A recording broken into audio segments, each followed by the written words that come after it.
Hello, folks. This is Matt once again, and basically just doing something a little bit special where uh, maybe a new series where, unfortunately, since we can't do fan commentaries because YouTube are dickless, Yeah. Yes. They're ma- related to the lawyer from Ghostbusters. What's his name?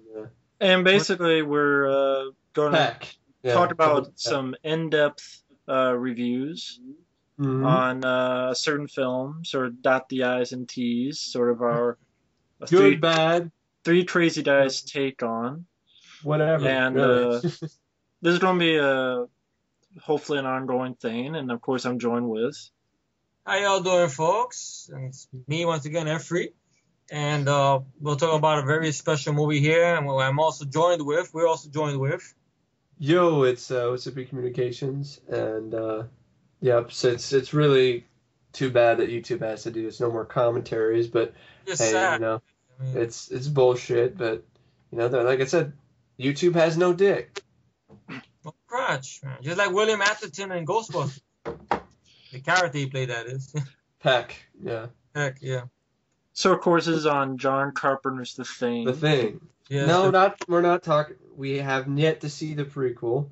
You probably will see our opinions on that later, but not right now. but we're Uh, not giving no money to Universal for that, so fuck them. We'll no, see somewhere no, online. Fuck it. no. Illegally? Well, I'm not giving no money to Universal. Fuck that. Fuck that shit. So I've been, in sort of a Carpenter mood. So I basically drug these two guys along with me to watch the movie No, recently. he didn't drug us. No. And so I'll act like sort of like a moderator. Okay. I think that'd be the best way to keep it a little Yeah. bit. Oh, Like sure. ask questions Good and idea. Sure. So, number one, how did everybody first see The Thing? I'll start with Efree, then go to Mike, and then go to me. okay. Well, I saw this at a very young age. I know people be surprised. Yes. Actually, my uncle, like I was telling these guys over here when we were watching it again tonight, he had this movie recorded way back in the day, I guess, on Betamax tape. And his Betamax system, for some reason or another, it only recorded the movies in black and white. It was weird, right? So I saw this at a young age, and some parts got to me, but not to the point where I couldn't sleep at night. Like it was more like, ooh, but I couldn't look away. When I look away and I look back. Uh-huh. Now the black and white quality looked more disturbing. I don't know why and stuff. Then I saw it years later, like once I saw Leviathan and Alien stuff. I said, what is this movie? They gave it on TV a lot. And I saw it on regular TV, and I'm like, wow, this movie is badass. Wow. And then I didn't see it again. It was a movie that hardly came on. And when it came on, it was always, it got my attention and stuff. And then I guess when a friend of mine gave me a DVD of it and stuff, I had seen the collector's edition before. My uncle owns the collector's edition. It is a good DVD. I have not yet seen the commentary. I heard snippets of it thanks to Matt. And, the movie is a classic. And I saw a documentary on it. And it's sad how this movie opened up. But I know that's a little too deep. I know. But that's how I discovered it at a young age. And it's one of my top 5 favorite John Carpenter movies. This one goes up number 2. So that's my story. Mike? Well, I was introduced to it. This is actually the first ever horror film I ever saw all the way through. Like, other than other horror films, I kind of see bits and pieces of, like Child's Play 3 and Halloween 4 and 5 on TV. And it was thanks to my mom's friend, or live-in boyfriend, basically, Troy. He actually bought the thing on DVD and then brought it home, and he was talking about it and how it's awesome and it's all this and all that. And this is a point, the time when I was really into makeup effects. Like, I'd heard about the makeup effects of the thing. I've heard about that part of it, and I heard about John Carpenter and everything involved with that. I just hadn't seen it yet. I heard all these reviews and everything. My Creature Features movie guide was loving it, and that's where I got a lot of my, you know, movies I want to see out of the Creature Features movie guide. And then, he bought the DVD, and of course I'm like, can I see it? He's like, no, you're not old enough yet. And so, like, one night I just said, fuck it. And they were out for the weekend doing something, and so I said, fuck it, I'm going to watch the thing. And so I got the DVD, and I put it in the computer, because this is the time where, back at my old house in Oregon, my grandmother's house. We played. I had to play DVDs on the computer, and this is at the time when Windows Media Player wasn't so asshole-ish. It wasn't such an asshole with their codec. You didn't have to buy a codec to play a DVD. So I played it with a Windows Media Player, but now, of course, you have to buy a stupid codec. But I know it's off topic. But anyway, that's just how I roll. And Cool. so I watched the movie on the computer, and it was a sight to be behold. I still freaked out, freaked me out, and I was around maybe, I think in my late teens, probably early teens, like 16, 17 or something like that. Maybe earlier than that. I don't exactly remember the first time I saw it, the exact date. But I do remember watching it in the dark, in the den. It can get really dark in there. And watching it on the computer, and there were a couple of sequences that made me hide behind the chair.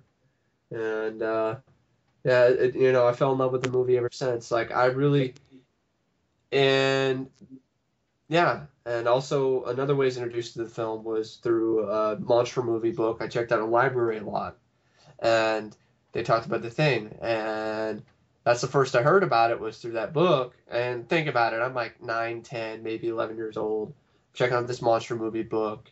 Talks about King Kong and Gremlins. Flip to the next page, you see an up close to the Norris creature, and I had nightmares for weeks. So basically, I can't even look at pictures of the Norris creature without freaking out and getting like the heebie-jeebies. But anyway, that's how I was introduced to The Thing, and yeah. Well, I was first introduced back. I can't remember exact time frame, but it was probably around maybe 98, 99. No, when I was living in more north of Iowa in hometown, and there was a store called, I believe, On Q, which is no longer around, I believe. And the only thing I had known about The Thing was a picture in a Fangoria magazine of the Norse creature, but just briefly seeing it and wondering, okay, I don't know what that is. Yeah. And then seeing on Q, there was a VHS tape of The Thing. And there was didn't know anything about it because you look at the front, it's just someone with light coming out of its face. Yeah. Look on the back, all I see is Kurt Russell's face and like something on fire. Mm-hmm. So I popped in the VHS tape and was supremely surprised. Every transformation scene, I would rewind the videotape and watch it about 3 times. In awe. Just in awe, right? In utter awe. Yeah, especially with the paddles, the Norse. Yeah. They just didn't know anything about it and just got sucked in, and from that day it's become my all-time favorite horror film. Was this your first introduction to John Carpenter and Kurt Russell, or no, you already knew about them already? I think I already knew about them with Big Trouble in Little China. Okay. I think that was... Yeah, I knew about Kurt Russell with Big Trouble too. Yeah, I got introduced to that. And Backdraft. I watched Backdraft a lot as a kid, so I knew about Kurt Russell. John Carpenter I wasn't really that familiar with, though, until The Thing. Now, have either of you guys seen the original, well, the Thing from Another World, I should say? I seen it. As a matter of fact, that was the movie they constantly used to give a lot on the TBS. I remember when I was growing up, right? And I didn't even know that John Carpenter's Thing was a remake when I first saw it.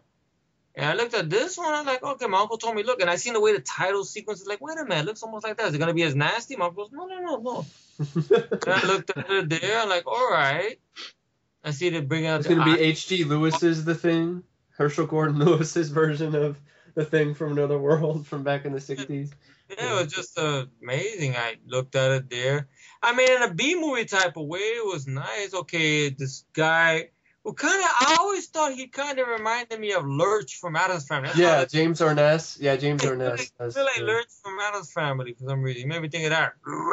Yeah. But,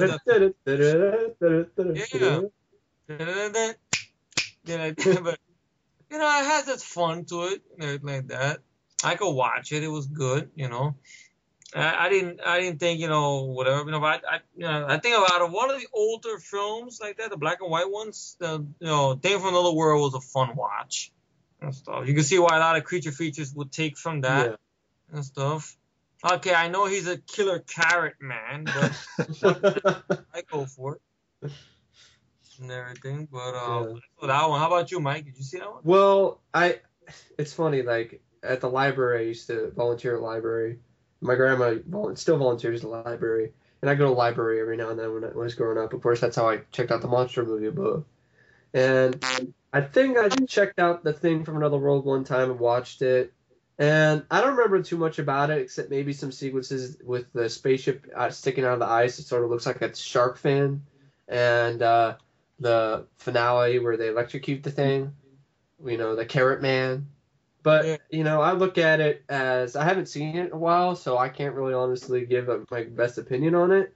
But in all honesty, I'm pretty sure if I saw it again, I would appreciate the fact that it came before John Carpenter's and it opened the door for a lot of creature features. But, and Howard Hawks is a great director, but I'm pretty sure I wouldn't like it as much as John Carpenter's was a thing. And maybe it's a generation gap. I think that might be it. And maybe it's just the fact that I can't honestly see myself being scared or captivated by a vegetable monster. I mean, that's just me. And what does a vegetable monster need with blood? I have no idea. But it's an alien. It's a carrot. It's a vegetable monster. Put some ranch sauce, ranch dressing on the thing. And pee on it. I don't know what to say about it. I probably would enjoy it more than the Blob, so to speak. And I know that's crazy, but I don't really. I agree. I enjoy Thing from Another World way better than the Steve McQueen Blob. I grew up watching Creature from the Black Lagoon. And I still like that film. So I still like some of the older films, but it's such a different generation gap. In my opinion, it's kind of hard to watch those films nowadays because you can't really appreciate the acting. The acting is kind of just not even close to what it is, in the 80s or 90s, but still better than, what we have now in some places. But it's a different era, and they had different technologies and they had different things. So you got to look into that from that perspective as well. But I'm pretty sure I might enjoy it, but I haven't seen it in a while, so I can't really make an opinion on it. But I definitely remember sitting through it as a kid and not shutting it off. Like bad movies like Deadly Mantis, which I couldn't take seriously. Mm-hmm. Well, for me, I think I didn't realize till later I had seen this film first before John Carpenter's. Okay. For some reason, the beginning was always missing, but it's one of the few films from the 50s I actually do enjoy. Yeah. The Thing from Another World. I remember first time. It's actually, I thought, pretty suspenseful. Yeah. I always remember the one scene where they have this device that sort of it's almost like a radiation device, and as it gets nearer, the sound grows louder. Yeah, it makes you wonder. I saw a clip of that. I wonder if Jimmy saw that and then aliens, right? Well, was that in the first one? Yeah, it was in the first one. Star Crystal ripped that off too. So was that in the first one, Alien, where Tom? Yeah, maybe. Yeah, and then there's also in Star Crystal did that too. So we got to remember that. And even the crappy rip-off movies. Star Crystal is a shitty movie though. But I always enjoyed it. I like the scene where they're at the door, there's no music, and then they open the door casually. Yeah. I thought it was very creepy and effective. And it's one of the few films from the 50s I actually enjoy. Mm-hmm. I can still watch to this day. I just don't remember too much about it. That's why I can't really expand upon it. Both are based on a story, Who Goes There by John Campbell Jr. Mm-hmm. Yeah. Who Goes There? And I guess I know the screenplay was written by Bill Lancaster, who's the son of Burt Lancaster. Yeah. Same guy, I think, who wrote the Bad News Bears, the original. Yeah. Who's, you wouldn't believe the guy who wrote Bad News. You would not believe that. Like the guy who wrote the Bad News Bears. But he's no longer with us. Well, that's too bad. The writer. Rest in peace. It starts out very well at the beginning where great sense of sort of isolation. Yeah. I don't know how you The guys feel. sequence where you have space right there, and it's just that UFO come out of nowhere. Oh, yeah. Yeah. See the title, the way it's done. It's it with a garbage bag. That's how they did it with a garbage Yeah. bag. It was like But there was some pyrotechnics, a little bit of Yeah. flame or fire or something. I think something almost got burned. I know they talked about that in the documentary. They almost burned something. Well, I saw there were some outtakes in the documentary that showed the titles where they don't get it right.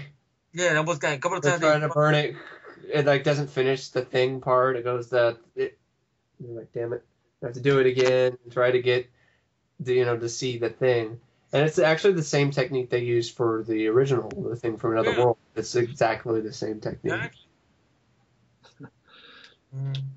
What you saying, Matt? Sorry, no. No. Yeah. You guys can go on and off any tangent. I'm just trying to not miss anything. I mean, you have a great cast, of course. Kurt Russell, Wilford Brimley, Keith David. Yes. Did David Clemens, right? David Clennon. You have Waits, if I got his name right. Windows, who was in the Warriors. T.K. Carter, who was in Southern Comfort. Yeah, that's right, Southern Comfort. You got Charles Hallahan. Hallahan. Who was in Executive Decision, and he's no longer with us. Yeah, he was also the captain, I remember, on that TV series Hunter in the later seasons. Peter Maloney as Bennings, and you have Richard Masur as Clark. Yeah, the father to drive. I always remember from Donald Moffat. President of the United States and Clear Present Danger, if anyone remembers that one. Moffat is really known for a lot of, he plays a lot of nice guys. I always remember him. I remember he was on this very short-lived sci-fi TV series that saw it on syndicated episodes on TNT back in the day. Logan's Run, the TV series. Oh yeah. He was actually playing like a robot on Logan's Run. I remember. Yeah. With those big eyebrows. Yeah. That he could kill people with, man. He could probably take those eyebrows off and just throw them like ninja stars at people. I remember him being that was a memorable episode of the Twilight Zone, the 80s Twilight Zone. It was an episode of the 80s Twilight Zone called The Star. Oh. And it was about, he played this doctor, Dr. Chandler, and, see if they have the synopsis here on IMDb. Well, a lot of great stuff to this film. I mean, I don't find anything wrong with this movie. It's I don't either. Classic. Great cast. Paranoia. It scares you in the right way. It doesn't use shock to scare you. It doesn't use a lot of the cat fell out of the closet, scare you type shit. Don't give you no bullshit scares. I mean, Donald Moffat. He was the guy in Best of Times. He played. That's right. Yeah, the one you just reviewed not so long ago, right? The rest of Robert Williams. Yeah, ironically, co-starring Kurt Russell. Look at that. And then the episode was talking about the Star 80s Twilight Zone. He plays a doctor when they're researching this civilization that died after their star went supernova.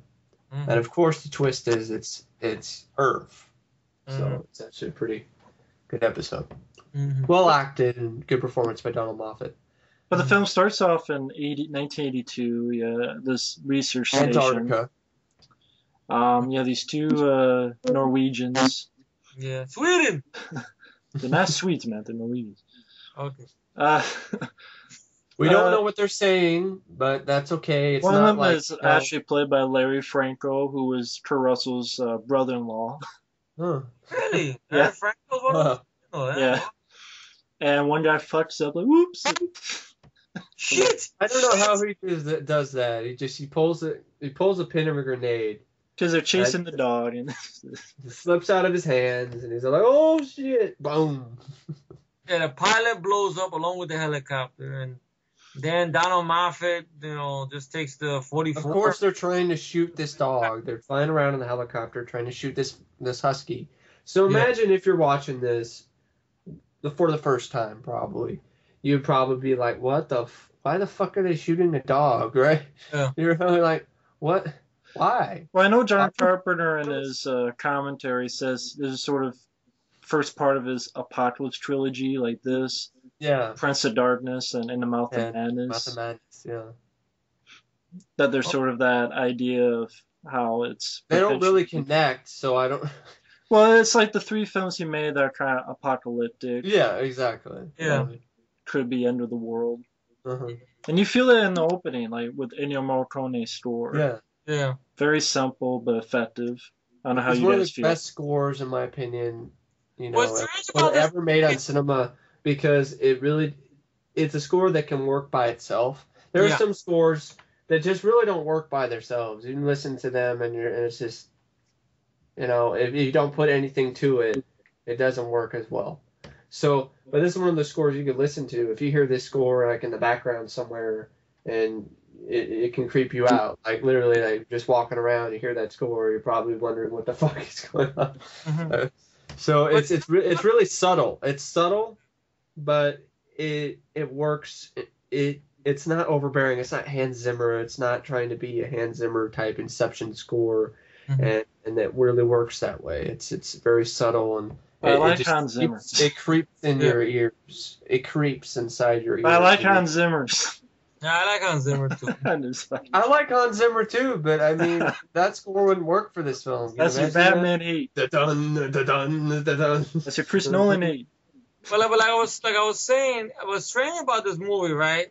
Now, I would say, if I can speak for these two guys here, this is one of John Carpenter's movies we hold in very high regard. This is my favorite John Carpenter film. So. Right? But if you notice about this film, Carpenter really only directed the film. This is one of the movies he did that he didn't write, he didn't do the score for, so he just only directed. So the writer went to Bill Lancaster. Well, before this film was even in production, Carpenter was considering doing other stuff. Before he was, I only found this out through Fangoria magazines.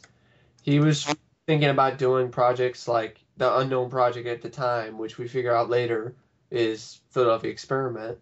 Yeah. And he was thinking about doing a sort of nuclear reactor type movie about what happens when the reactor, blows. What happens, after the fact, and how to handle it, and all that kind of stuff. Kind of like The Day After?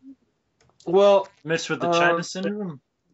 It's kind of like the China. He was looking at the China Syndrome, and he was thinking, like, we need to see more of what happens after that. Like, what... Well, they die. I mean, what kind of, the aftermath, so to speak, of... But, yeah. And I see what Efree means about how John Carpenter just directed this, but it shows he's a good director. Yeah.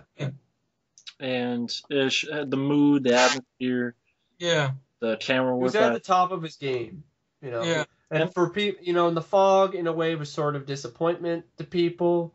So the thing, even though the critics tore this movie to shreds and it came out, and it's sort of like Blade Runner in the sense. It came out the same year. Both of them came out the same year.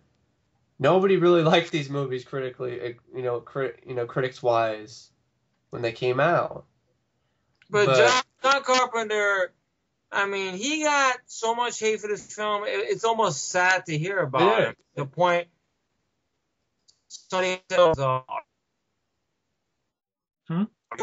Violence, and I wholeheartedly disagree with that. I know. Roger Ebert was trying to say it's excessive violence, and meanwhile, what was that, Efree, about the violence? Yeah, pornography of violence. Yeah, they called him that. Yeah, pornography of violence and stuff. But then you look at these fucking wannabe horror movies. Yeah, I call them wannabe horror movies. That, those are, what's that name of that asshole? This Human Centipede, Matt? Tom Six or something. Yeah. That's scumbags up. I mean, if you look at Roger Ebert, he liked Henry, and that's not pornography of violence. That's not pornography of violence. Happens. You got a family being killed, and that's not the pornography of violence, right? See, if I'm going to look at pornography of violence, I can appreciate Henry for what it is, but that's more close to being, sort of excessive violence and pornography than The Thing. The Thing is a science fiction horror film. Some of the things that happen are absurd and weird and fantasy.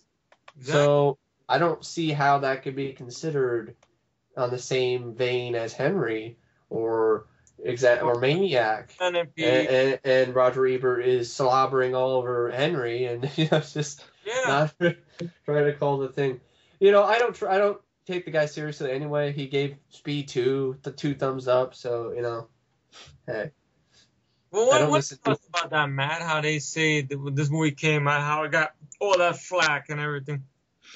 I think it's ridiculous. It's bullshit. It's unfair. I'm pretty sure John Carpenter, when he hears that stuff, like not even audiences at the time took the film hard. It wasn't just critics, audiences bashed the film too exactly when the film came out. Mm-hmm. And I'm sure John Carpenter took that hard, and that's why probably for the past 10 years he doesn't make that many movies, because it's like, what, fuck it, I just want to get high and play video games, because that's what he does. And drink some beer. That's about it. So maybe the thing, after the thing, maybe it might have been like he probably felt this was his baby, and he really put a lot of work into it. Well, it's the film that he's the most proud of. Exactly. It's his personal favorite. Yeah. So it probably hurt him a lot. And think about it from if you were a director in this standpoint, and if you put a lot of work into this film and it gets released and it gets hated on and all these slanderous things are said about it, and it probably ate away at him for a while until it finally got accepted as the classic that it is. Mm-hmm. But thankfully, I mean, after what's also sad about it is, like, you remember how John Carpenter had all those offers and everything like that, but once the thing came out, the offers went away.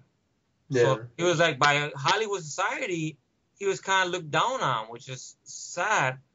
I think that's one of the reasons. I mean, when he got Christine, he was happy to get Christine. Yeah. Even though it got the R rating basically just for the language basically, but it was a lighter movie, but still. A lot of people complain about Christine though, saying it's like Fatal Attraction with cars, but. Christine's a solid film. I don't know why I guess. So, he had the last laugh on 1984 with Starman, because that movie to me could bitch slap E.T. across the face and across the bathroom and the men, whatever. Well, I mean, E.T., let's talk about E.T. and how basically... The way what Universal did, which is a very stupid tactic. How was it? They released E.T., I think, a weekend before this movie came out? Yeah, they released E.T. a weekend before the thing. And so it didn't really do very well. And was it expected to? No, I mean, it would be like, for example, if Warner Brothers owned the rights to... Well, when Universal did the same thing, and I'm going to bring this up because I felt it was a stupid decision at the time. When The Dark Knight came out, Universal released Hellboy 2 a week before. So it's the complete opposite, though, of this scenario, where they know that they have a movie that's going to absolutely destroy another movie, and they release it a week before. Now, they could release it the week of, it would get destroyed, but, I mean, the week before is even more sad to me, because then, like, it makes some money, and then it gets just knocked out of the top 10 completely in the second week. Yeah. And, I just, and with E.T., yes, it's a big hit. Yes, it's a bit, and I might get some controversy for this, but it's not better than The Thing. It's not. I really, I'm sorry. I think and there's no way that E.T. deserved to win a Best Visual Effects Award over Poltergeist, and there's no way it deserved to win Best Makeup Effects over The Thing. Can anybody honestly say that deserved to win? Well, Mike and Efree, how do you feel this film wasn't even nominated for any? It's just the crime. Ridiculous. It's bullshit. Really sad. I mean, the makeup effects alone stand to the test of time. I know. By years down the line, Boltine will get his victory with his effects, and mid '80s, I believe. Total Recall. RoboCop and Total Recall, right? Didn't Total Recall get recognized? Total Recall got an Oscar. RoboCop didn't get one, but Total Recall did. Total Recall got it for best makeup effects. Got it. I didn't know. I thought RoboCop didn't get it. Oh. For the effects or something, or for Inner Space got it for visual effects, and Inner Space deserved that though for that year. But I just think it's a crying shame because, in all honesty, you look at E.T. Yeah, that Carlo Lombardi did a good job when he's not stealing from Rick Baker's design. No. But You'll start that again. I'm sorry for I'm what I read. just kidding. No, go It's for it, Mike. absolutely unbelievable that That's okay. I'm gonna ask Efree about ET. So his personal So, I mean, hatred. basically, what I think it should have been nominated at least. I mean, Yeah, it should have got a nod at least. Was the Academy like, well, we already nominated Rob for The Howling last year. Why we shouldn't have to do it again this year? It's like I don't even know what else was nominated in '82 for effects. I told you. I think Heartbeeps. No, never but mind. the Howling, I believe. When I look at those werewolf effects, to me, that's the vision of a werewolf I have. I don't have a vision of a werewolf on 4 fucking legs. I've never been into that type of werewolf. I don't know why. And I know there's going to be controversy when I say this by a lot of people, but then again, I'm not here no more, so fuck it. Well, The Howling was No. a project that was I would started by... say the Howling effects, yes, I'd rather watch that than American Werewolf in London. Yes, I admit it. Yes, I said it. I don't care. The American I go one step further and say Dog Soldier, so that's what I would do. It's okay. He's a good actor. Griffin Dunn is good. It's just the humor is back and forth for me, though. Then you get a whole downbeat ending. All right, E.T. didn't win. Okay, He gets shot. And then I know it's an uncomfortable song. Ba ba da ba ba ba ba ba. Yeah, really? E.T. didn't win. Then you get a disturbing sequence where he has a nightmare about Nazi werewolves wiping out his family. Like, wow, this is supposed to be funny? It's ridiculous. I thought it was crazy, but crazy. I mean, you had Kermit the Frog on the TV, so yeah, Kermit the Frog. And the funny part about it is when Mike did that tribute a while back with that song "Freak on Leash," he took the cool part of the song, he put it right to that scene. Like, wow, part of me looked away. I was like, wow, that's a good part of the song. I thought it worked perfectly with it. But anyway, I screwed up. E.T. didn't win the best makeup effect Oscar. Amadeus did. No, it was Quest for Fire. It was Quest for Fire and yeah, it's Quest for Fire. Quest for Fire won. Going on? All that fucking that was going on in Quest for Fire? The makeup, yeah. I mean, Quest for Fire, yeah, it's good. Fuck, not really. I don't understand why that. Now that I found that is bullshit. How about we should be called Quest for Pussy? Are you kidding me? Really? I mean, the thing doesn't even get a nod for best makeup effects. Quest for Pussy. Quest for Fire. Quest for Pussy, because it made Don Chuck. And really, Quest for Fire. Quest for Fire. There you go. If you're not going to do it for makeup effects, at least do it for visual effects. No, but that lost out to E.T. Poltergeist at least got a nomination. The Thing didn't get anything. I mean, you look at The Thing, nowadays, you're like, damn, this is some of the... I mean, like, Matt, when he watched it, he rewound it over and over again just to see the sequences again. That's an example of a good makeup effect, or a good visual effect. I mean, I look at CGI now, and I'm just like, fake.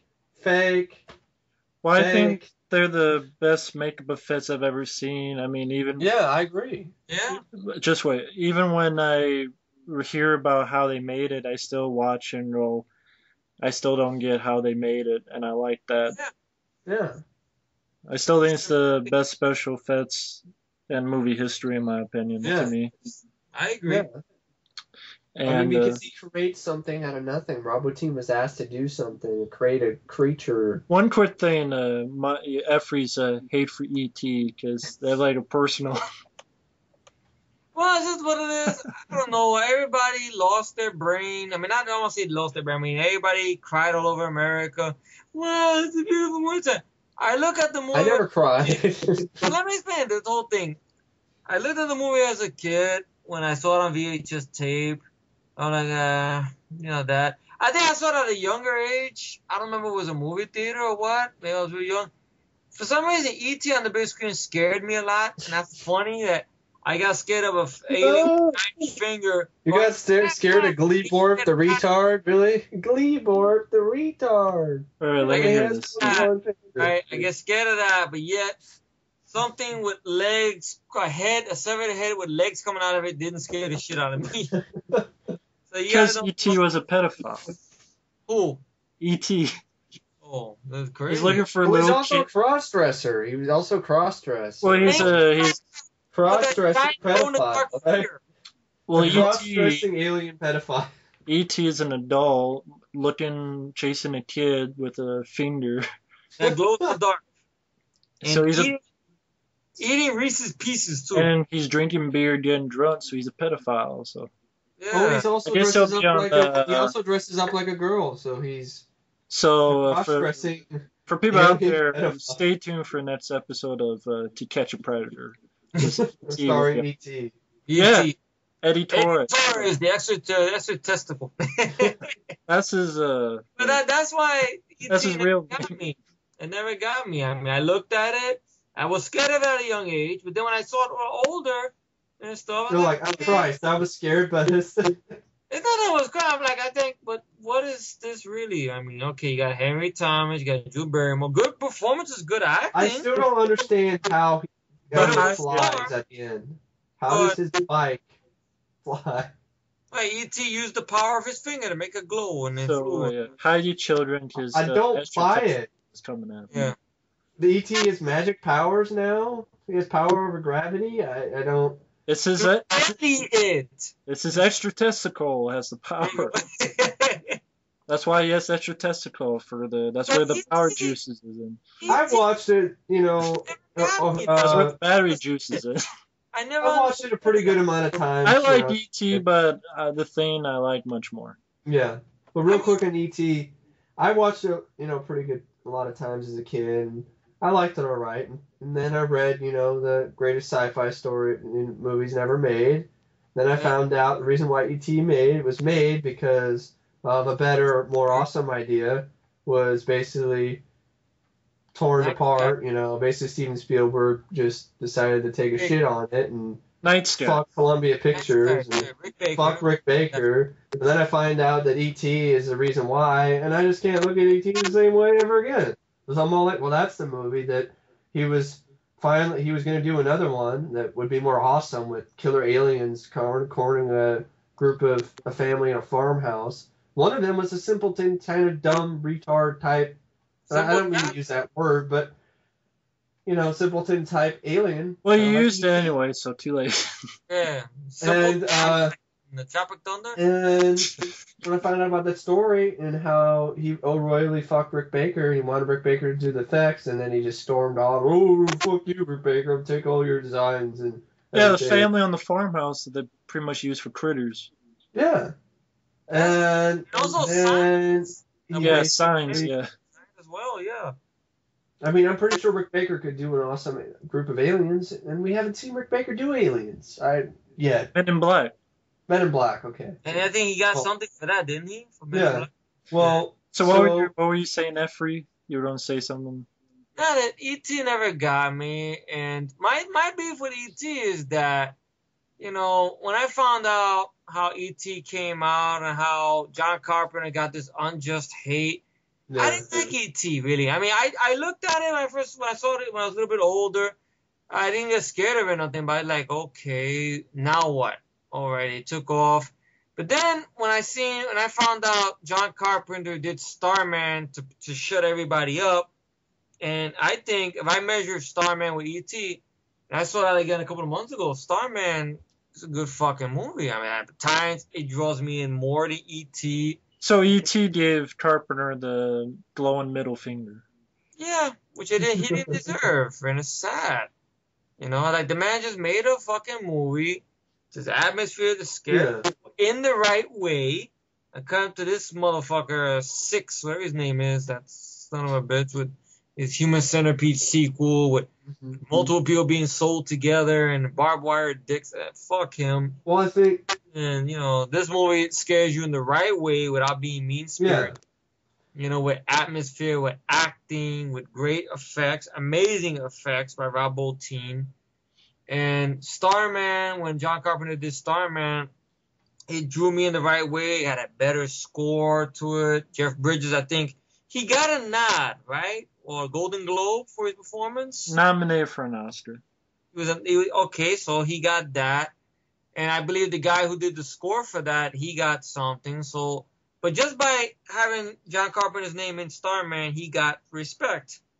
But it is sad how every now and then when he does his own type of movies, like when he did Big Trouble in Little China, when he tried to return to the horror genre again, Prince of Darkness, when he did They Live, and all these other films, The Mouth of Madness, the critics and other, and I guess most moviegoers, I guess, were not appealing to it. So it's sad. Well, Nowadays with John Carpenter, I mean, it's like, well, you know what? I do all this hard work to try to make my movie, not a comedic movie, and he gets the shaft, or they don't want to see it. It's just a fuck it. I'm gonna stay home. I'm gonna grow my smokestack, drink my Budweiser, and that's it. Well, there's a great interview with John Carpenter back in the day when he was making The Fog, and he says, "I don't make movies to get good reviews. You know, I think that's stupid."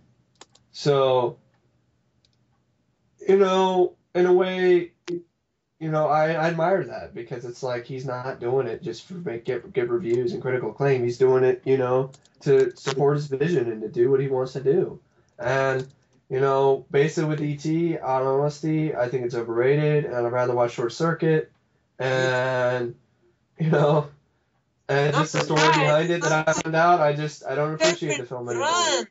Since the idea was basically created to basically screw over another idea, and screw over a company, and screw over Rick Baker, and steal Rick Baker's designs, and then he slanderous towards him in a magazine article, telling him they wasted $500,000 on in effect a prototype, just pisses me off. So just want to drop kick E.T. through some field goal posts, like they did in that Robot Chicken sketch.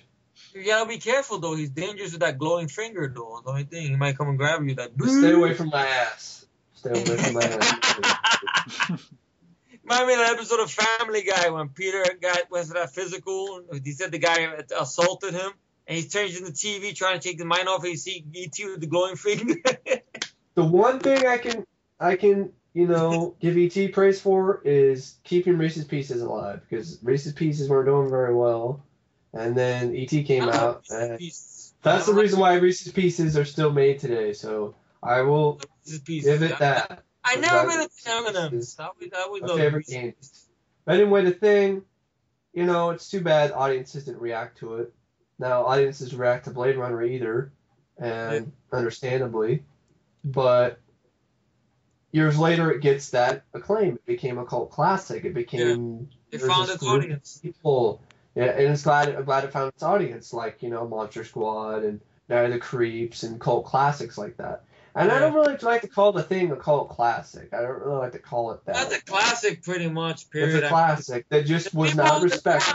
The rating it got an 8.2, and that's a high mark even for a cult classic movie. Look at 8.2. Basically, it's misunderstood. It was misunderstood when it came out. So I think what it is, I think I'm not sure. I think Kurt Russell has said this in a documentary about John Carpenter when he talked about the thing. He said it was probably a movie ahead of its time. Yeah. Maybe that's what it is. Maybe that's why it found its audience now. It's like Blade Runner. Granted, I don't hate Blade Runner, but it's not. I don't think it's Ridley Scott's the best. I think his best is Alien, but Alien's his best, in my humble opinion. We both all of that.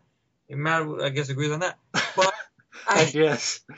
Well, on Blade Runner, you know, it found its audience. You know, I guess with all these cuts and recutting they did or whatever to it. When you think about it, you know, just going back to John Carpenter's career, Halloween originally wasn't a hit. He was on the set filming Elvis. He was filming Elvis, and he was looking at the, you know, weekend totals, and they were just crap. It was like, oh, well, you know, Deborah Hill was like, hey, I guess it didn't work. But word of mouth. But word of mouth and a re-review, Village Voice. Yeah. made it the most successful independent horror film, Of its time. since of its time. So, his career, his career started off on, something, basically unsure of that this film was going to be big or not. The same thing with George Lucas, but at Well, least John Assault on Prison Carpenter, 13 before that was a flop. yeah. That's sad. I discovered that Yeah. movie years later. Dark Star didn't do very well. So Dark Star and That Assault on movie- Precinct 13 Assault- didn't do very well in the box office. So, if John Carpenter didn't get the big hit of Halloween, he could end up being another Fred Decker.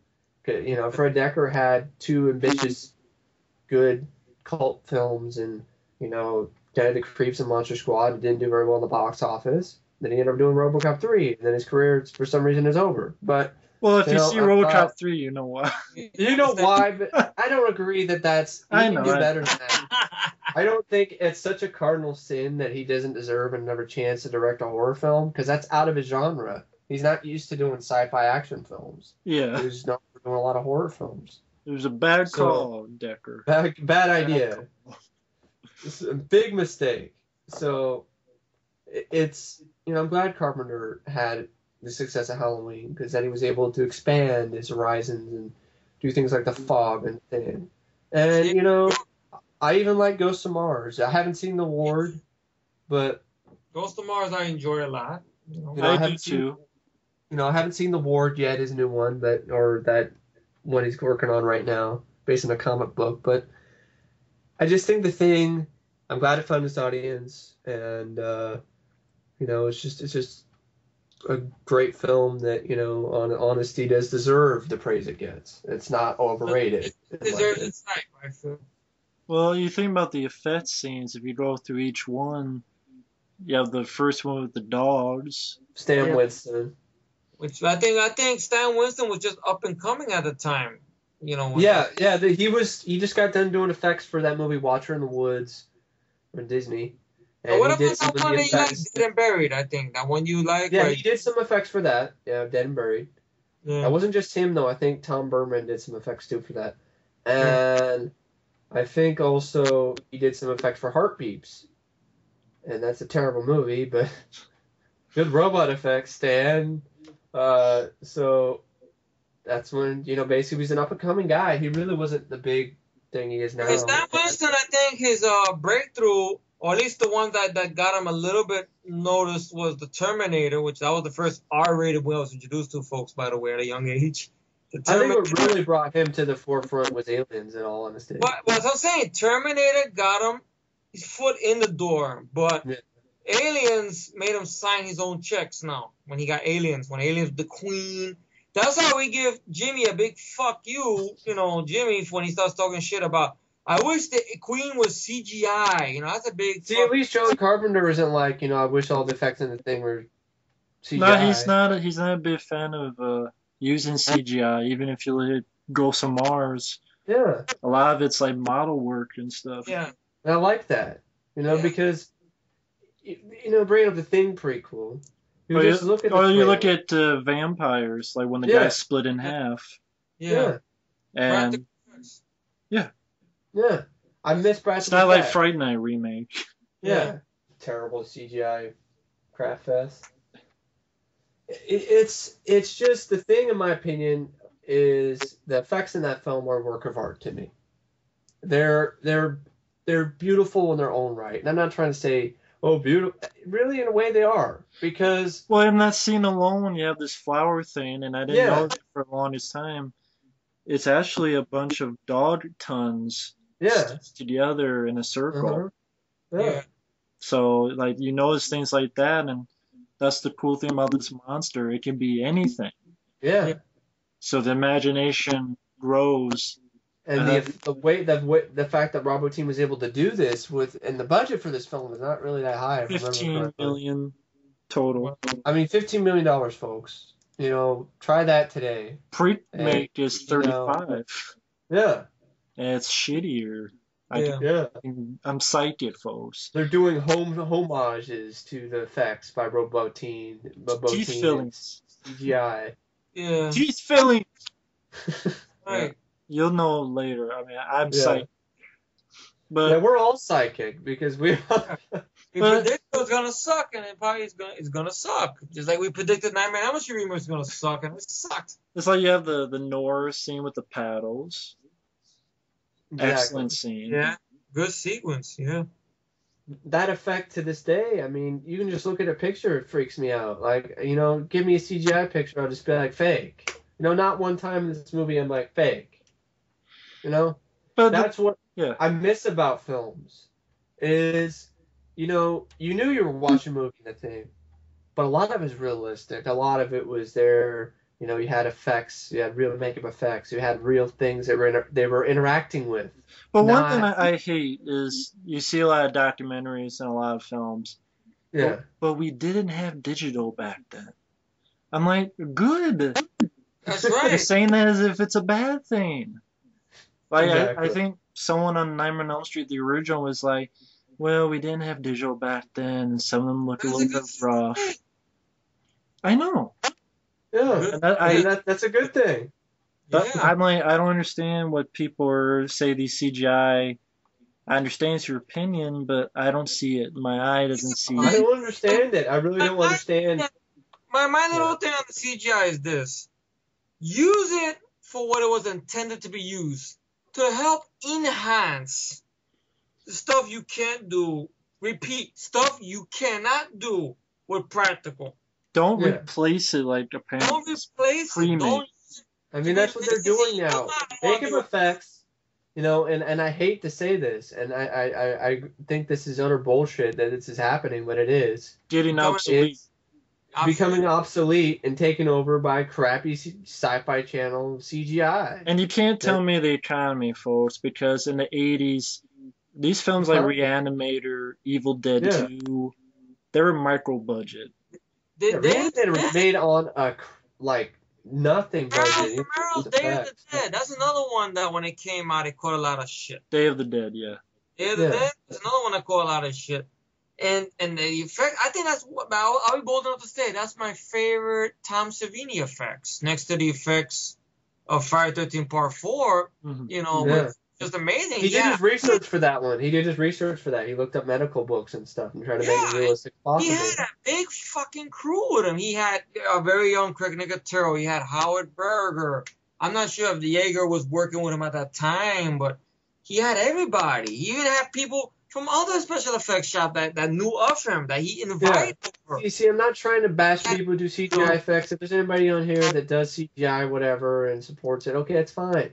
It's just, you can't tell me that CGI, like this crap vampire effect in Fright Night remake, you can't tell me that bullshit. That's not, it's not acceptable. Exactly. It doesn't look good.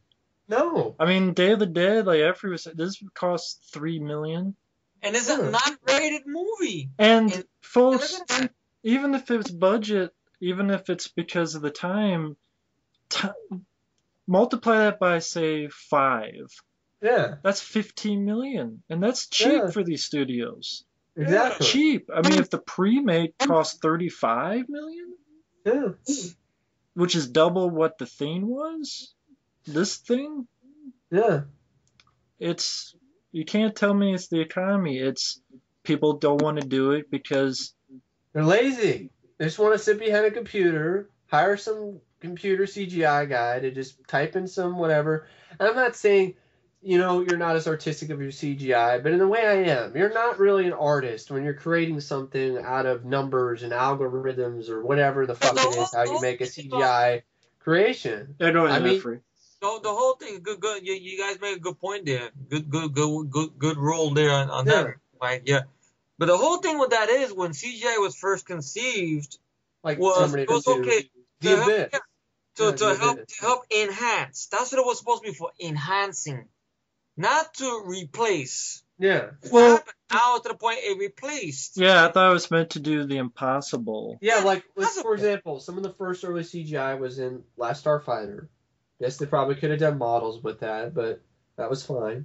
Tron, you could say Tron. Tron, but really one of the revolutionary CGI uses CGI was in Young Sherlock Holmes. The stained glass window that comes to life.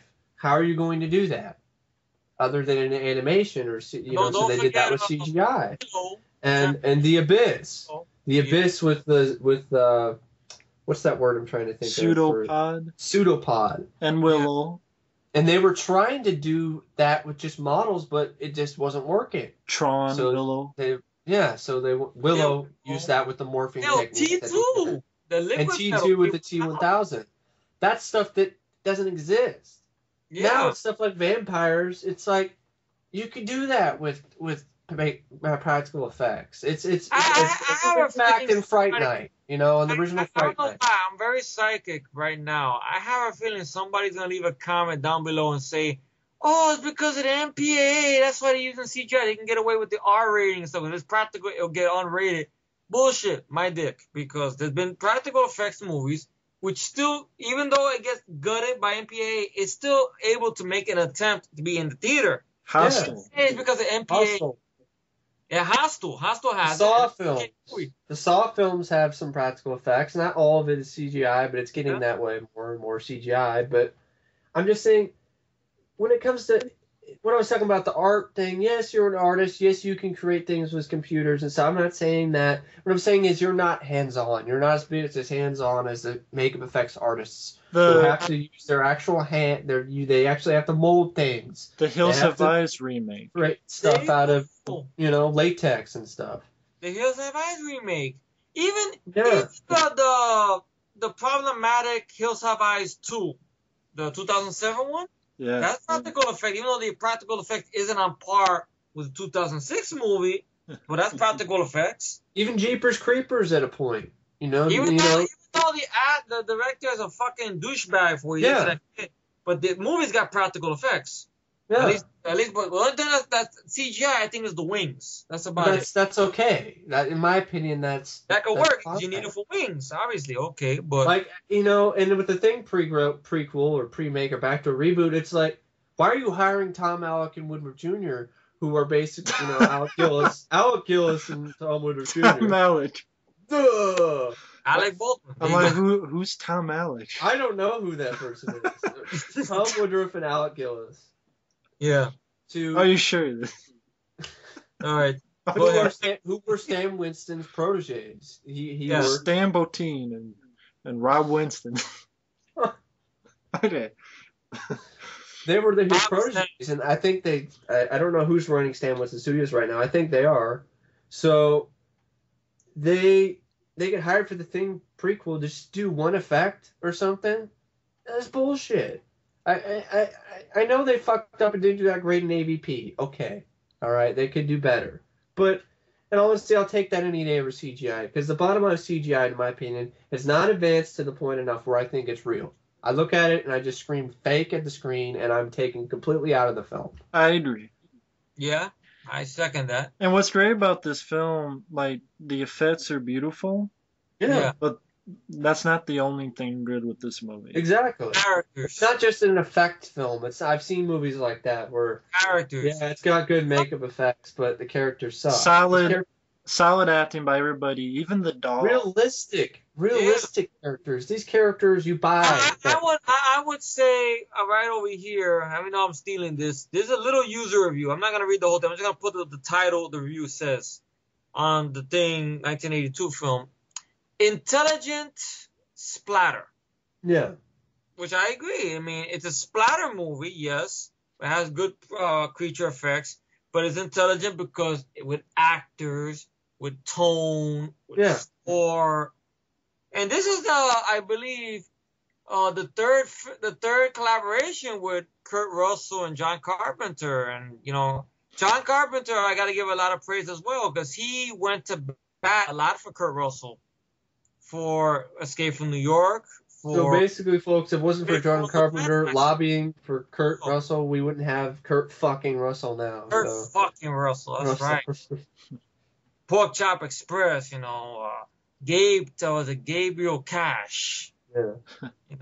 Stephen McMahon. Kurt Russell, a lot of people, a lot of people, I mean, I'm not saying everybody doesn't remember Kurt Russell's past, but, more and more so people are probably just going to sort of, it's just a guy from, Disney or whatever. He started off in Disney. He was a Disney star. He was a star in Disney films. The role that wore tennis shoes.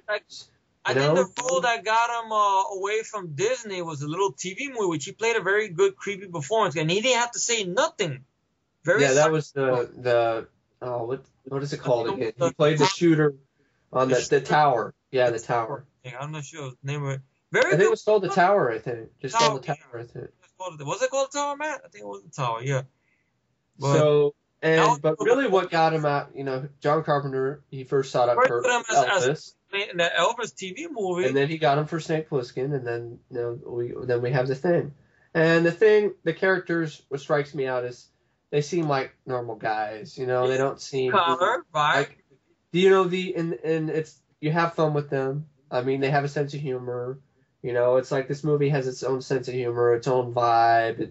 It's like I do buy these actors playing these characters who are isolated, locked away from the world in this Arctic wasteland. Yeah, I mean, all they have is like recorded game shows to watch and get high with. The marijuana.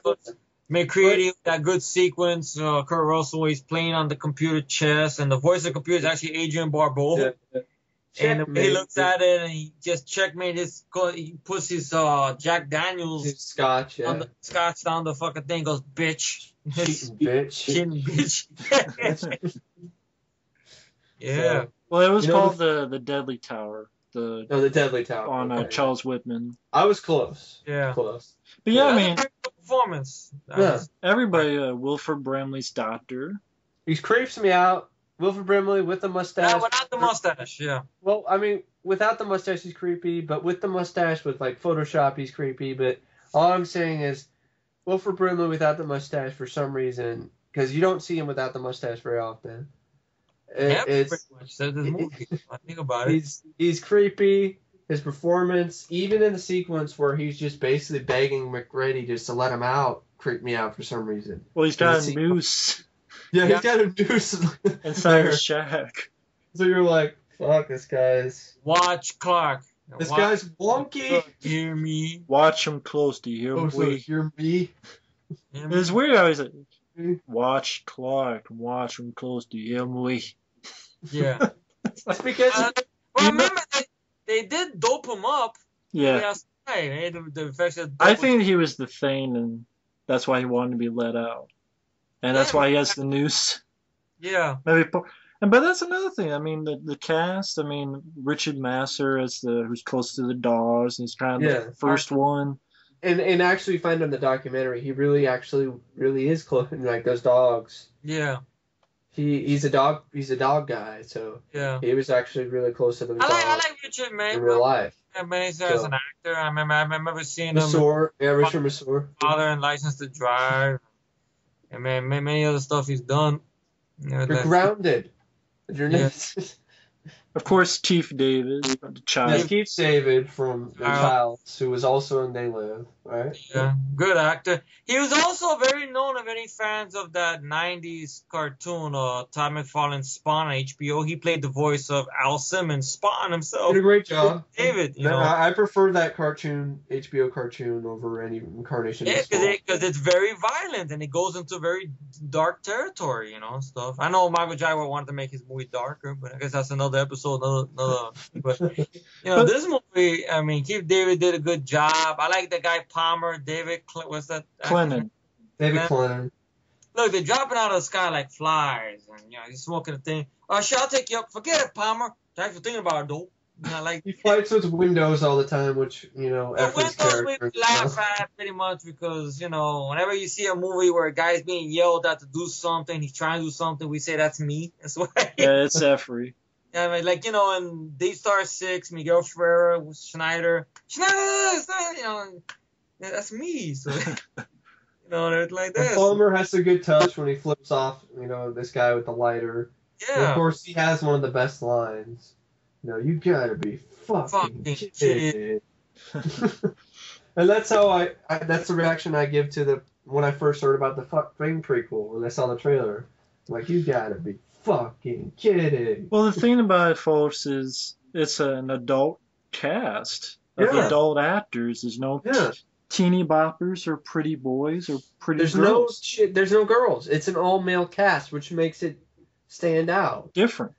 It's different. Not saying that we're chauvinistic or nothing. It's just No, we're that not. It's just I'm 5 sick of years. it. I mean, in all honesty, you know, back when Alien came out, it was cliche to have just male heroes. Now, about It's almost the other 30-something way. years later, The way around, pretty much. it's the other way around. It's a cliche. I'm getting sick of it. I'm sick and tired of seeing the hot, pretty chick face off with the alien or the monster or the killer at the end of a horror film. Unless it's a porn. Yeah. Listen, I mean, and I don't have anything against Mary Elizabeth Winstead, but it's just I miss the hero. Yeah. You know, a guy kicking ass. What is wrong with that? You know, Kurt Well, the Russell last time we type, seen that in the movie, the regular guy Hills of kicking Eyes ass. remake, right? It was, yeah, that's right, Matt. That was the last time. Yeah, he came in there and went ape shit on the guy who took his kid and deflowered his. And no, I'm not counting the Straw Dogs remake because that's a remake. I mean, I'd like to see an original horror film. Jack Brooks, Monsters. You know what? That one, Yeah. which is I mean, it has that too, but you know those are films that are released in theaters. And Jack Brooks uses practical effects, and that's good. a lot of creature, a lot of practical and stuff. I don't buy an excuse. I don't buy Hollywood's reason. I don't buy Hollywood's reasoning. You know why they have to use CGI all the time. I don't buy the reasoning why they have to cast a chick in every horror film as the main character. I don't buy it. I really don't. Like to see a girl kick the monster's ass. Yeah, but it's been doing it for over 20-something years, really. I mean, come on. Yeah. I don't mind seeing a girl kick ass. Like, if they could switch it around, like, all right, we'll have the girl in the action. Wait a minute. The girl in the action, the girl in the action movie, and then have the guy doing the horror movie kick the monster's ass. We'll switch it around. But, but it's not like that. They want to stay with the same shit. And Slumber Glove rocks, by the way, folks. That's just me saying that. I would like to see this. I'd like to see a touch sort of like the Blob remake. You have set up like it might be the female lead, not it could work. And then she gets killed, and then it's the guy, or something. I mean, it's getting annoying, really. Well, I liked it in here because it was different. It's different, and it works. And then when they did the pre-make, I'm like, okay, it's not different at all. Yeah, it's not different at all because, I mean, yeah, we would be crying foul if they did an all-male cast too. But honestly, I'd be fine. I'd be better with that because that makes more sense because all of the regions we knew about were men. I didn't hear anything about an American scientist. I didn't hear anything about... It's a bad cheap shot. A girl...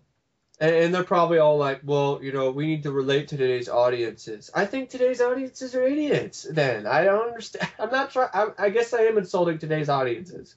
But that's the reason why these movies are, successful. Well, remember, Mike, they do give the pass to Martyrs and Serbian Film and all these other movies, stuff like that. Which, if they feel that way, then all right, power to them. But us, I mean, at least a good amount of our friends or all the people out there, after this film will say, well, every movie has a fan, has a hater. But this movie, I mean, they really should, make movies like this again, but not copy the movie. No, not like the pre-make, which, from what I've heard, is just imitating. Times John Carpenter's the thing. Kind of like The Preacher does. It imitates.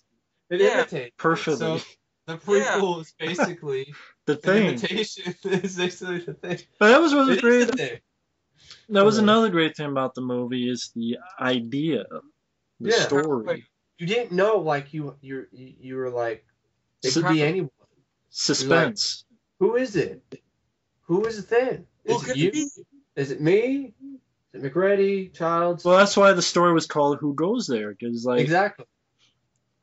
That was a great story. And then another interesting thing that Carpenter brought up.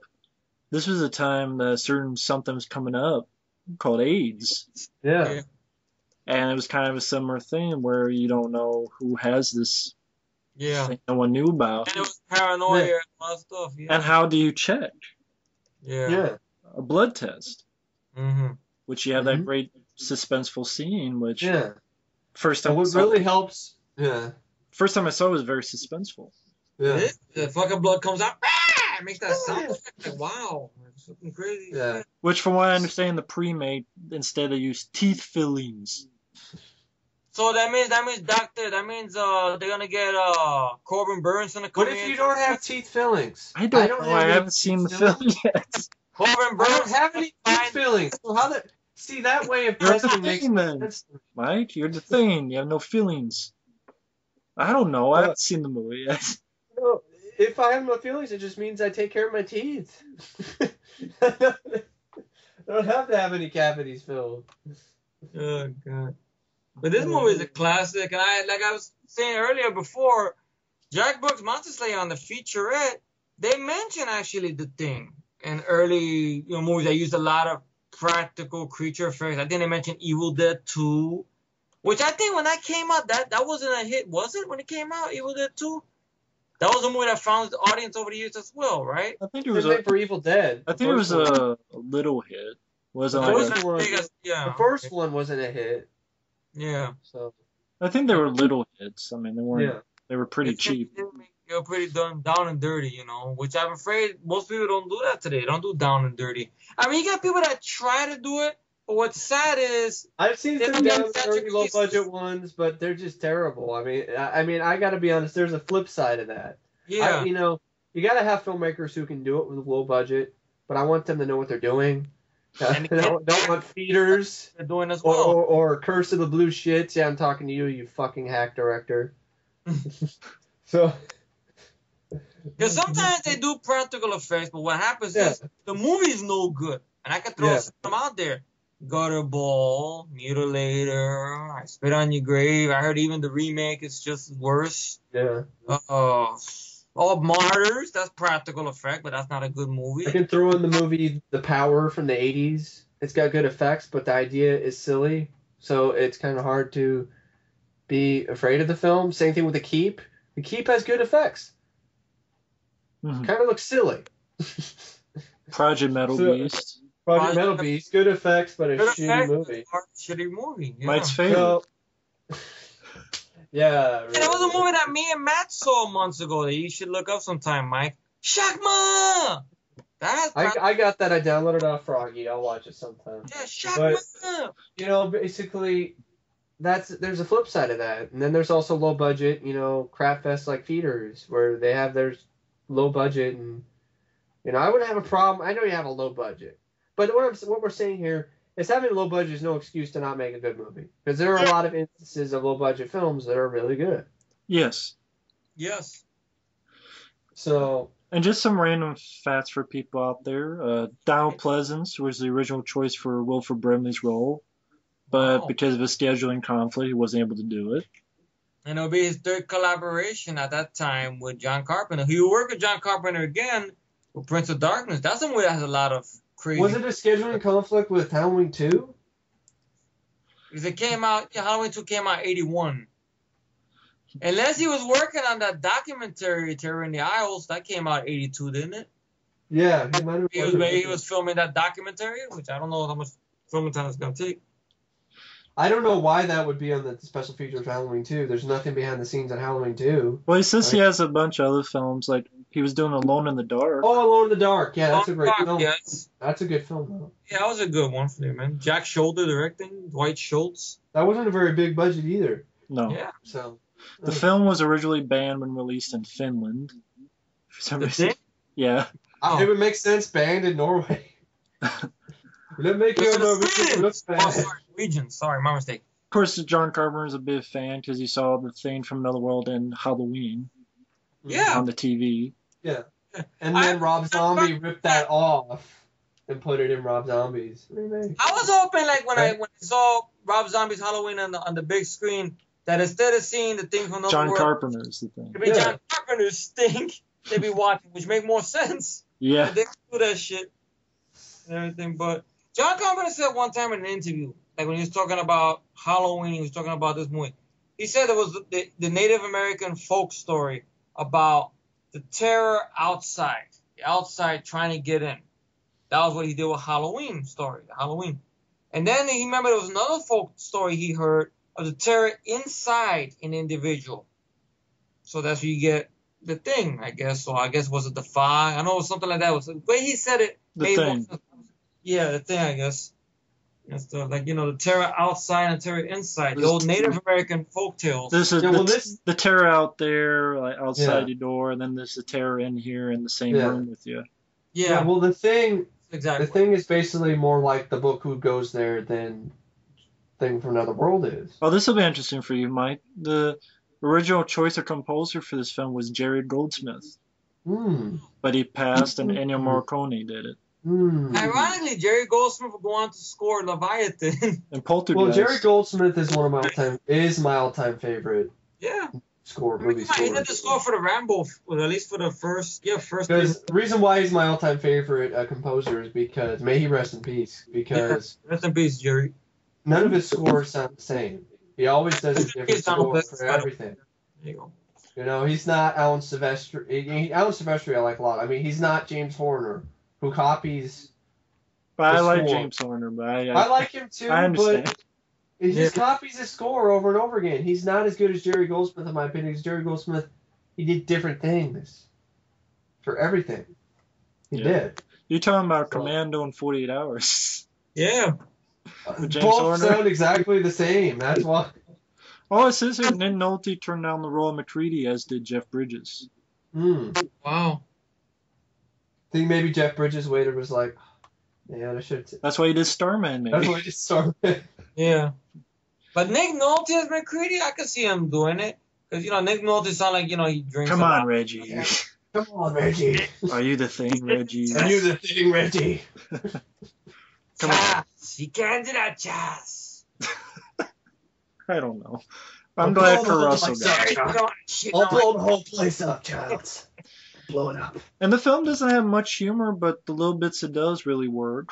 Like, Who's the shit stain in the like The sequence when Windows is when I'm trapped in the room with Wilford Brimley fucking up the thing and everything like that. I mean, not the thing. I mean, fucking up the radios and communication and everything. the axe? Yeah, with the axe, and he runs out of bullets, and then he uses a table as a shield, and I guess he pushes Kurt. Kurt looked like he fell back for real, and he just came out of nowhere and just cold cocked. It does look like Kurt just punched him in the face.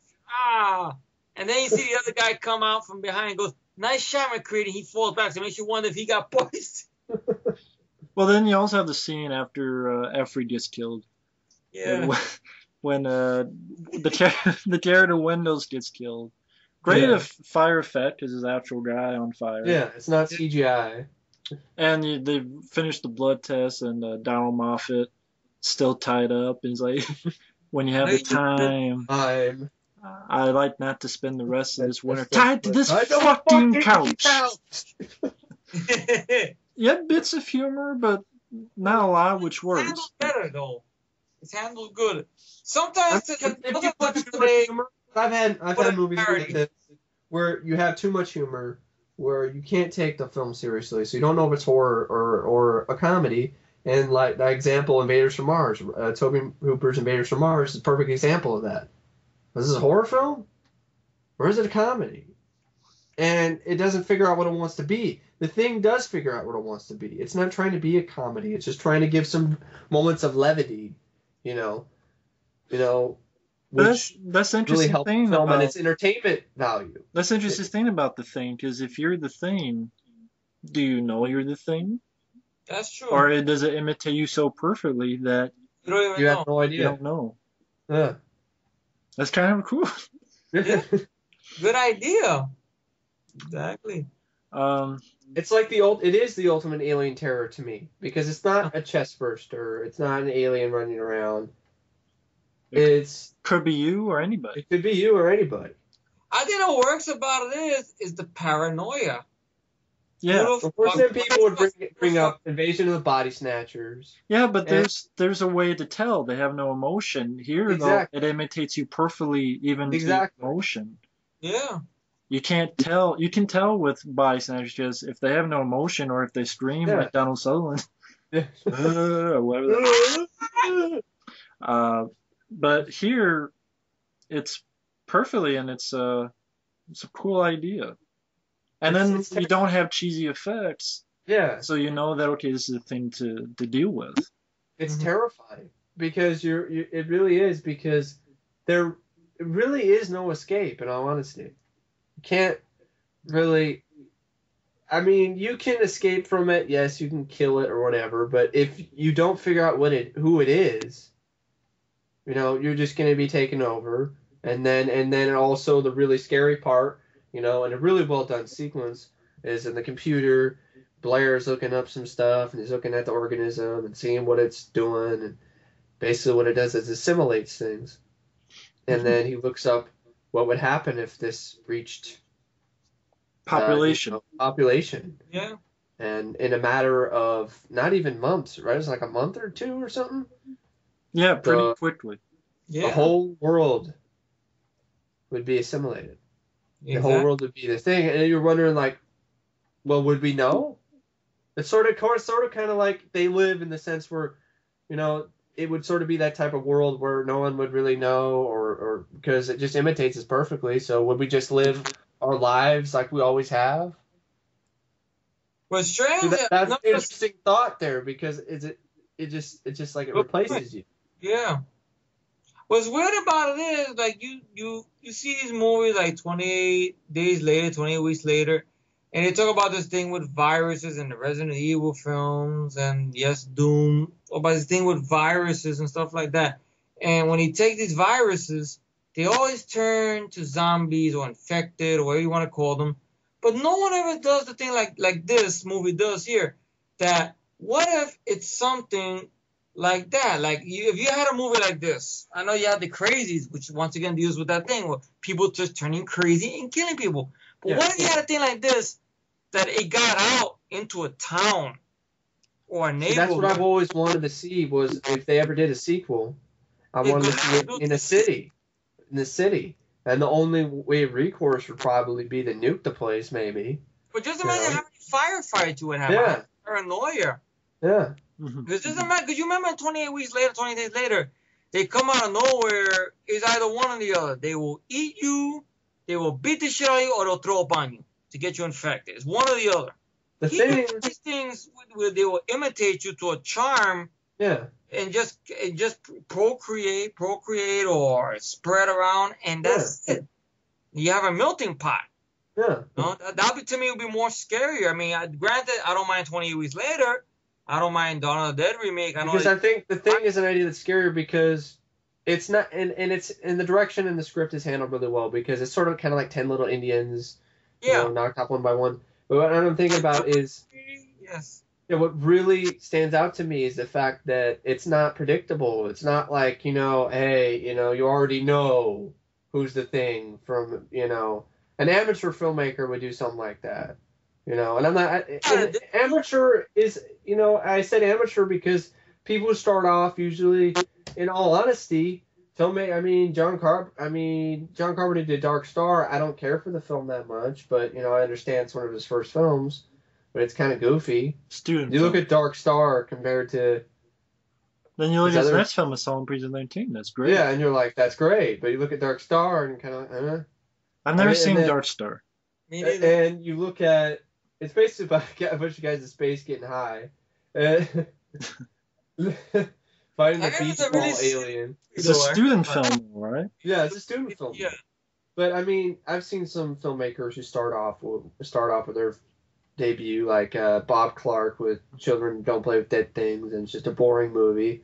But what I'm saying is, I don't want to use the word amateur. Maybe just need to use the word, I don't know what kind of filmmaker. Rookie filmmaker. A rookie filmmaker, or a B movie filmmaker, or a person who hasn't really done that many movies, or and they would start off with, oh, you already know who the thing is, and then it's just from Well, there. It's sort of be like a slasher film type thing, and this isn't a slasher film. This is But not. then about this film, I just thought of right now before I lose it. Yeah. What's different about this film? This movie came out in 1982. Mm-hmm. Now, you guys know for a fact, I know Matt especially knows because he did first time viewing a while ago. During the early 80s, right? Basically, Roger Corman's production, nothing against his movies, maybe some give or take. Majority of the films that made it to theaters were all, I think, Alien ripoffs or Forbidden ripoffs. Galaxy of Terror, Galaxy of Terror, Forbidden Planet. Forbidden Yeah, World. Forbidden World. Yeah. I know Forbidden Planet. I use like the whole thing about using your fear as your weapon. No, I mean that's the monster, whatever, what fears you or whatever. Like That's Galaxy Terror, right? Galaxy Terror is fear, I think, right? yeah, I used that. Yeah, Galaxy of Terror. But this is a movie that did something very different. Stands by itself. It's not a rip off an Alien. Yeah. It wasn't ripping off Alien.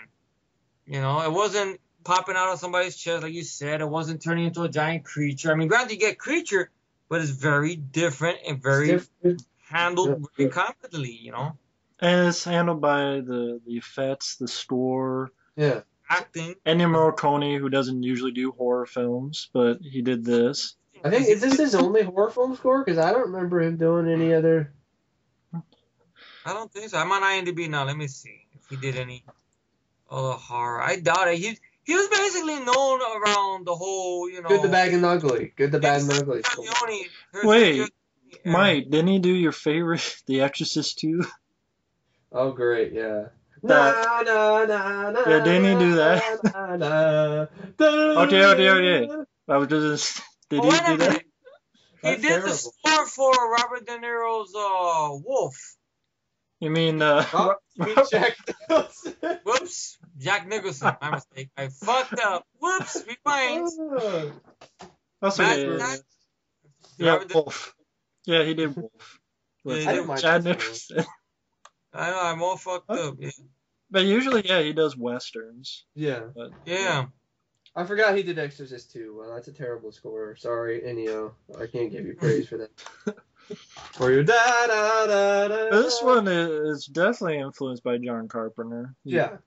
Hey, Mike. He did the score for Rampage, the Michael Biehn I film. know. I have that on cassette. I forgot about that. Yeah. It's actually a good score. And of I course, listened to- then Dean Cundy as well. Dean He's Cunt.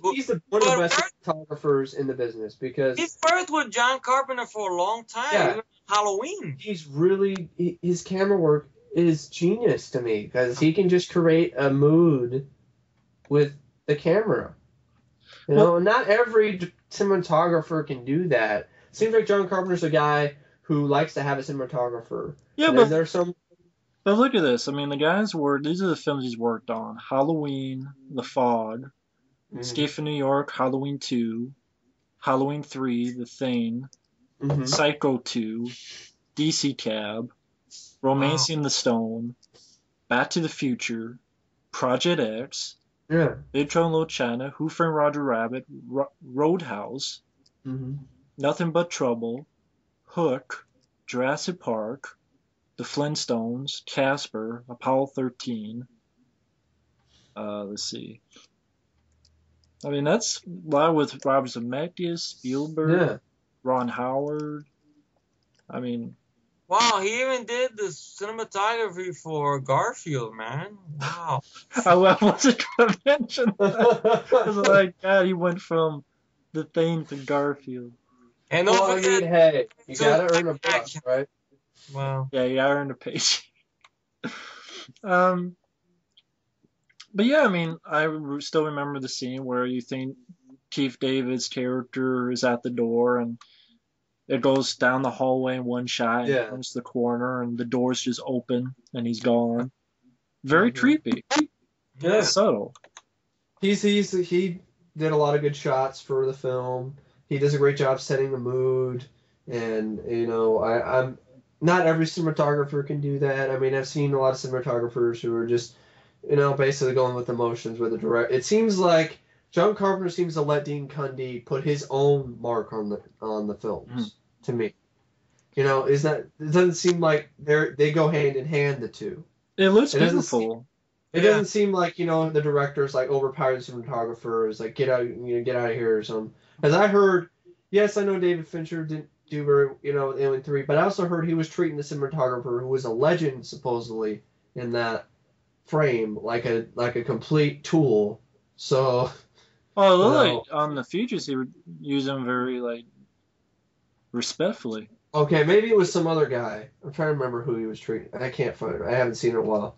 So it was somebody else. I remember I saw on the Alien 3 thing, Fincher was saying, you don't film that at the same frame. You don't film at the same frame.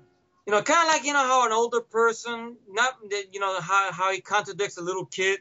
You don't do that in the same frame. Okay, you got that? Look at the camera and say that. You can't do that in the same frame. It doesn't work that way. You can't. It's more like, you know, how it's not really yelling at him, but kind of like insulting. Oh yeah, because the guy was sick. Yeah. That's why. Oh.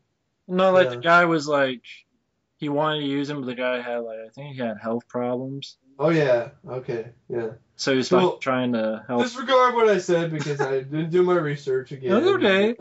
But I mean, a lot of beautiful stuff. The lighting, the night scenes, or the blue was very beautiful on my Blu-ray. There are a lot of good sequences with. We got a Blu-ray, bitch. This is just lighting with the flares. Giving ourselves a plug on a Blu-ray, folks. Just using the lighting with, you know, using it flares. It looks beautiful, even though it's bullshit that it doesn't have the documentary. Yeah. But I have the DVD, so I have both. Using you know, flares for light is a good instance too. Yep. Yes, the film uses some stop motion, but it's not a lot. It's not like they did use more stop motion in the early 80s. Really wasn't that bad if you think about it. I mean, for what it had to be, it fits the charm. Yeah. Like Terminator, the end of it. Yeah, well, fits the charm. You know, on the Ed 209, but you know, one film I think has too much stop motion. I know Ray Harryhausen, that's his thing, but I don't think Clash of the Titans. It just doesn't work for me. It's too much stop motion. So here they use a little bit of stop motion. Yes, there's a feature that show more stop motion. I like the stop motion effects. In all honesty, I think they're better than CGI. Yes, they're still fake, but they move better. They move naturally to me. See, some of us CGI. Whenever I see CGI effects for right now, I think I'm watching a cutscene from a video game. PS2. You know, if I want to play Doom 3, if I want to see footage from Doom 3, I'll play Doom 3. Is it PS2 or PS3? Well, it depends. You know, Fright Night Remake, the vampire looked like PS1 at points, or PS2, maybe that. I don't know. It was pretty bad. But I mean, Avatar. That's another example. I can't take that movie. I don't care. Everything looks fake. Yes, it's beautiful. Yes, it's well made. Yes, it looks nice, but it's good visuals. You have a shit ton of money to do that. It should look good. And also, I mean, it's just, it looks like I'm watching a video game. You know, it with live actors. It's weird. You know, it's like if you're going to do that, just make the whole thing CGI. So then I don't have this sense of disbelief when I see these real actors. They did that with Final Fantasy Spirits Within, and it was a shitty movie. I know, but still, I know it's a shitty movie. At least but what I'm saying, we know we have friends who like it, but to me, but with that, at least I know it's a CGI film. You know, it's not real actors. With they blew it. Backgrounds. They blew it. Fake. You know, they're not doing anything real. They're just kind of great. You had Chance Square and you blew it, and now you still. Here in the thing, Studio went kaput. They filmed on an actual glacier, which they almost died getting to the glacier. On this film, yeah. On the thing. I know one of the helicopter pilots actually said with enough money he'd be willing to crash one of his planes. He's like, you give me enough money, I'll crash one of these planes for you. What, in the thing? On the set? Yeah. Oh, so they're on this bus. The pilot said that if you pay me enough money, I'll crash this helicopter for you. So they're driving on this bus, the crew of the thing. And they're trying to get to the glacier, right? It slides down, right? Slides. Almost slides off and they gotta push it back on the road. Yeah, literally, they almost died getting to the location. So that's crazy. So the fact they filmed it on a glacier really helps. The mood. It's not filmed in a set. It's not filmed in a sound stage like in Predator. The sound part, from what I understand, like the indoor stuff. I mean, when they had to do the effects and everything, that was, I think, filmed in some location on a set. That's fine. The outdoor shots, that was in Canada over there. That's where they used that. They built their own outpost. They built it from the ground up.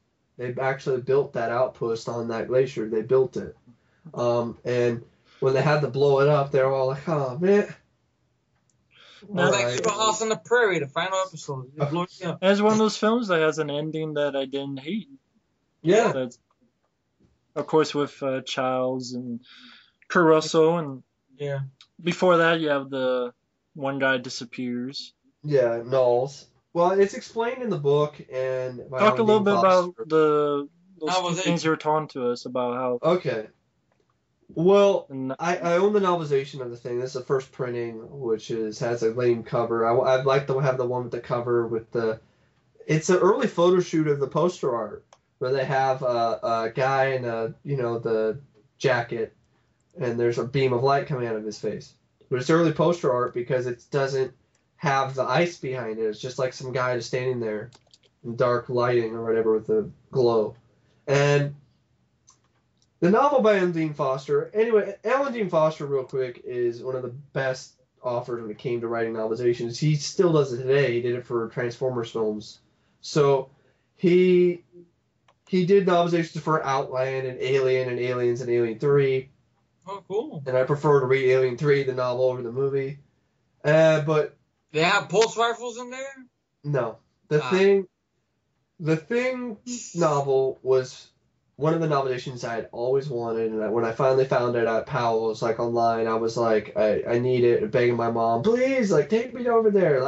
it says Once there in a apparently. lifetime, I'm never gonna be able to get it. It says there So- apparently in the novel the thing is telepathic. Yeah. Wow. So I know there's a website, fan site for the Thing, which I guess the that black about guy, T.K. Carter, yeah. he's using his roller skates to race against the thing, Mm-hmm. chasing him, and he's trapped in a bathroom, and he kills himself with a piece of wood. Uh-huh. That's what I'm reading up here that I looked up real quick. Yeah, it's pretty crazy.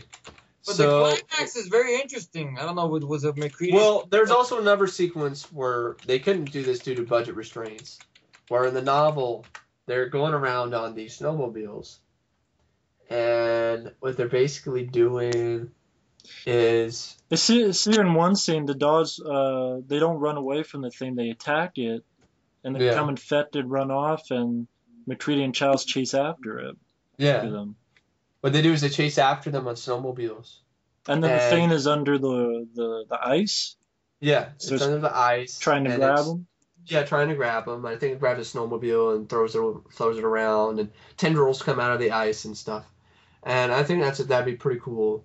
Something you might be able to do in a sequel if we ever had one. But Well, no. we talk about that whole thing. I don't know if we touched on it before when we talked about the reaction of the Thing reboot. Well, there's the bulldozer sequence. Bulldozer They climax. they basically touch upon the bulldozer. You know, the little thing where is it Childs or is it Knowles who does the bulldozer and blows it up in the movie? I think Childs.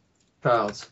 Well, in this one, they don't blow it up right away. I think they show the book talks about McCready getting in the bulldozer, facing off with the Thing. If I remember correctly, I haven't read the book in a while, but if I remember correctly, that's one of the differences. So it's a bit different, but and in all honesty, I highly recommend it for fans of the Thing. And there was So- another ending shot where McCready's rescued and gives a blood test. Yeah. And he's human. Wow. But it's never been released to this That's day. Wow. I like to Isn't see the it. helicopter? Oh, I want to Did see you it. get picked up by the helicopter? I can remember. Yeah, they did. Or- They did. It says he, so I guess maybe just Caruso. He just picked up and Yeah. he's at some place and they do a blood test and he's human. Thought that was it. But I thought that was an Easter egg in the DVD. I don't know. For some reason, I No. remember seeing some deleted scene like that. I never have. Either. Believe me, I would have found it. I think that's how the book ends, if I remember correctly. And I'm trying to find this fan site which goes more in depth on what the No, book. but it was something that I was gonna talk about. Yeah. How I believe I think we touched on it before in the other video we did one time about the Thing reboot. Mhm. That in 2004, what had happened with John Carpenter when he had told Universal. I don't know if you want to touch on that, Yeah. Matt. You brought it up one Go time ahead. about how the whole thing about how he wanted to do a follow-up. With Kurt Russell and Keith Kurt Russell and Keith David coming back. And regarding, I don't know if it was going to be to pick off where the movie left off. Or to be a resolution story, maybe. Take off where the first one left off. Yeah, and Universal said no. Which is very ignorant of them to do. I mean, John Carpenter wants to do it to bring Kurt Russell back and Keith David. Yeah. You know, I don't know why said no, but yet they can greenlight a fucking carbon clone, but which I heard this new movie is a clone, basically. Yeah. You know, every scene, like the thing cannot kill nobody creatively. Everything's got to be ripped off from this movie. Well, a lot of it, you know. Well, at one time, at first, they were going to do a 4-hour Sci-Fi Channel miniseries. Mm-hmm. And then that didn't happen, thankfully. Well, those are bad, more horrible effects than what we got now. Yeah, and then they were going to do, Carpenter wanted to do a sequel, and they said, Carpenter felt that due to the higher price associated with his fee, Universal Studios would not pursue his storyline. Carpenter indicated that he would be able to secure both Kurt Russell and Keith David for the sequel. He would explain the age difference between the two films by having frostbite on their face due to the elements until rescued. Yeah. The assumption of the sequel would rely on a radio signal being successfully transmitted by Windows before Blair destroyed the communications room. Huh. I actually did my job, you see? Well, no, because the movie never got made, so. But yeah, I mean, I would love to have seen it. That's why I get pissed off by this. You're gonna let Gary call the shots? They could be one of those things. Like the people on YouTube, they could be one of those things. And the touch on briefly about how remakes, we mentioned this before when we talked about The Blob. Yeah. This is a remake that becomes its own movie. Yeah, indeed. You know? Yeah. It does. I mean, the only thing it takes from the original film, you know, the black and white one from the Howard Hawks movie, is its setting, and that's about it. It being in the middle of nowhere, pretty much. Except that movie ended with them flying away and going home. This movie didn't end that way, though. And so that's only different. It's nihilistic. It's nihilistic, but it's not. It's earned. I wouldn't call it depressing to me. It's not a depressing movie to me. It's a question mark, like the original. You know, it earns its ending, much like Halloween 3, in my opinion. So,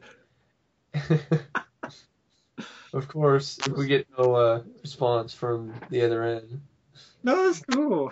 Stop it. That's why I'm laughing. Exactly. But this movie earns the ending, so I highly enjoyed it. And I would like to see the other ending. I would love to have seen a sequel, whether it be in a city, jungle, or like the comic books. The comic books have an idea about a resolution story. There's a submarine. Russell's character. Like we mentioned on the podcast before, whether it be the resolution story that Efree said about like his son. Yeah. The whole thing about McCready having a kid and him working for the government, and he gets a call, I guess, to go to this place. I don't know if it's somewhere in a tropical area. And I think he works for some, I would say like X-Files type of shit or something like that. Mm-hmm. And his father, McCready, Kurt Russell's character, now works as an airplane mechanic. And he's still a bit haunted, having nightmares of the events that happened to him. And he has a good relationship with his father. His father tells him, look, don't go over there. I have a bad feeling about this. Don't go. And he goes, and then he don't hear from his son. So he gets on a plane. He goes over there, and it's the same situation, but a different fucking day, literally, in which now, instead of it being an outpost, it's actually a little town or a little village somewhere out in the desert, which is more dangerous now, because now, if the thing is there, it ain't going to freeze. And, you know, it's a group of people there, maybe like a little town. You don't know how many people you can put in those little areas or little cities or something like that. Mm-hmm. You know, then you have more those creatures running around, more paranoia, you know, and then in the end, there'll be McCready finally facing this creature, facing his demons, you know, resolution, you know, like all the movies I've done it, you know, aliens,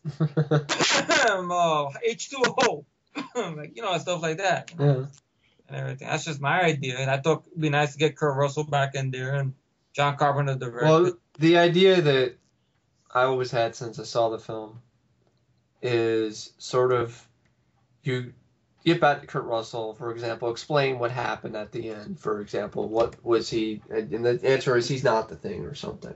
Yeah. I was contemplating maybe Childs might be it and he has to kill him or something and then escapes. And then, in my opinion, he would be tortured with this for a while. Like, he basically, my opinion, I thought maybe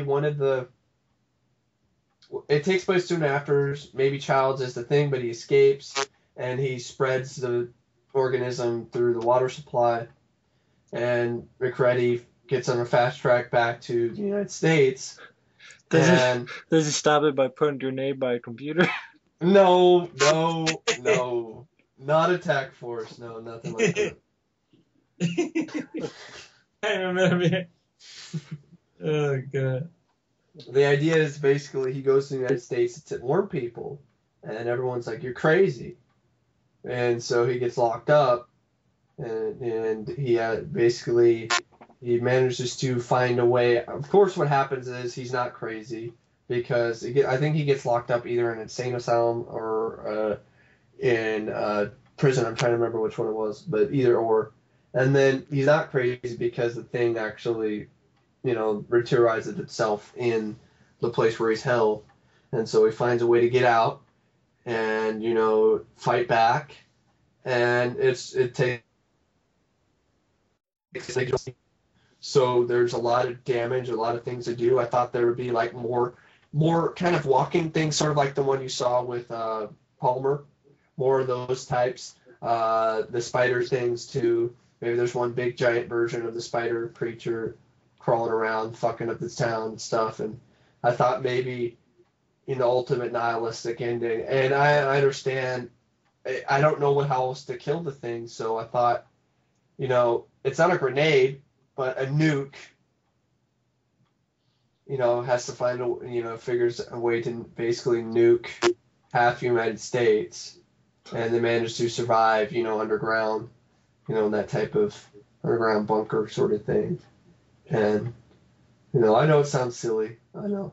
I didn't say anything. Did I? I thought you were laughing there. You're laughing. I'm like, wow, that's really depressing. No, not. But think about it. How else, if it spreads? Right. You got to kill it at the root.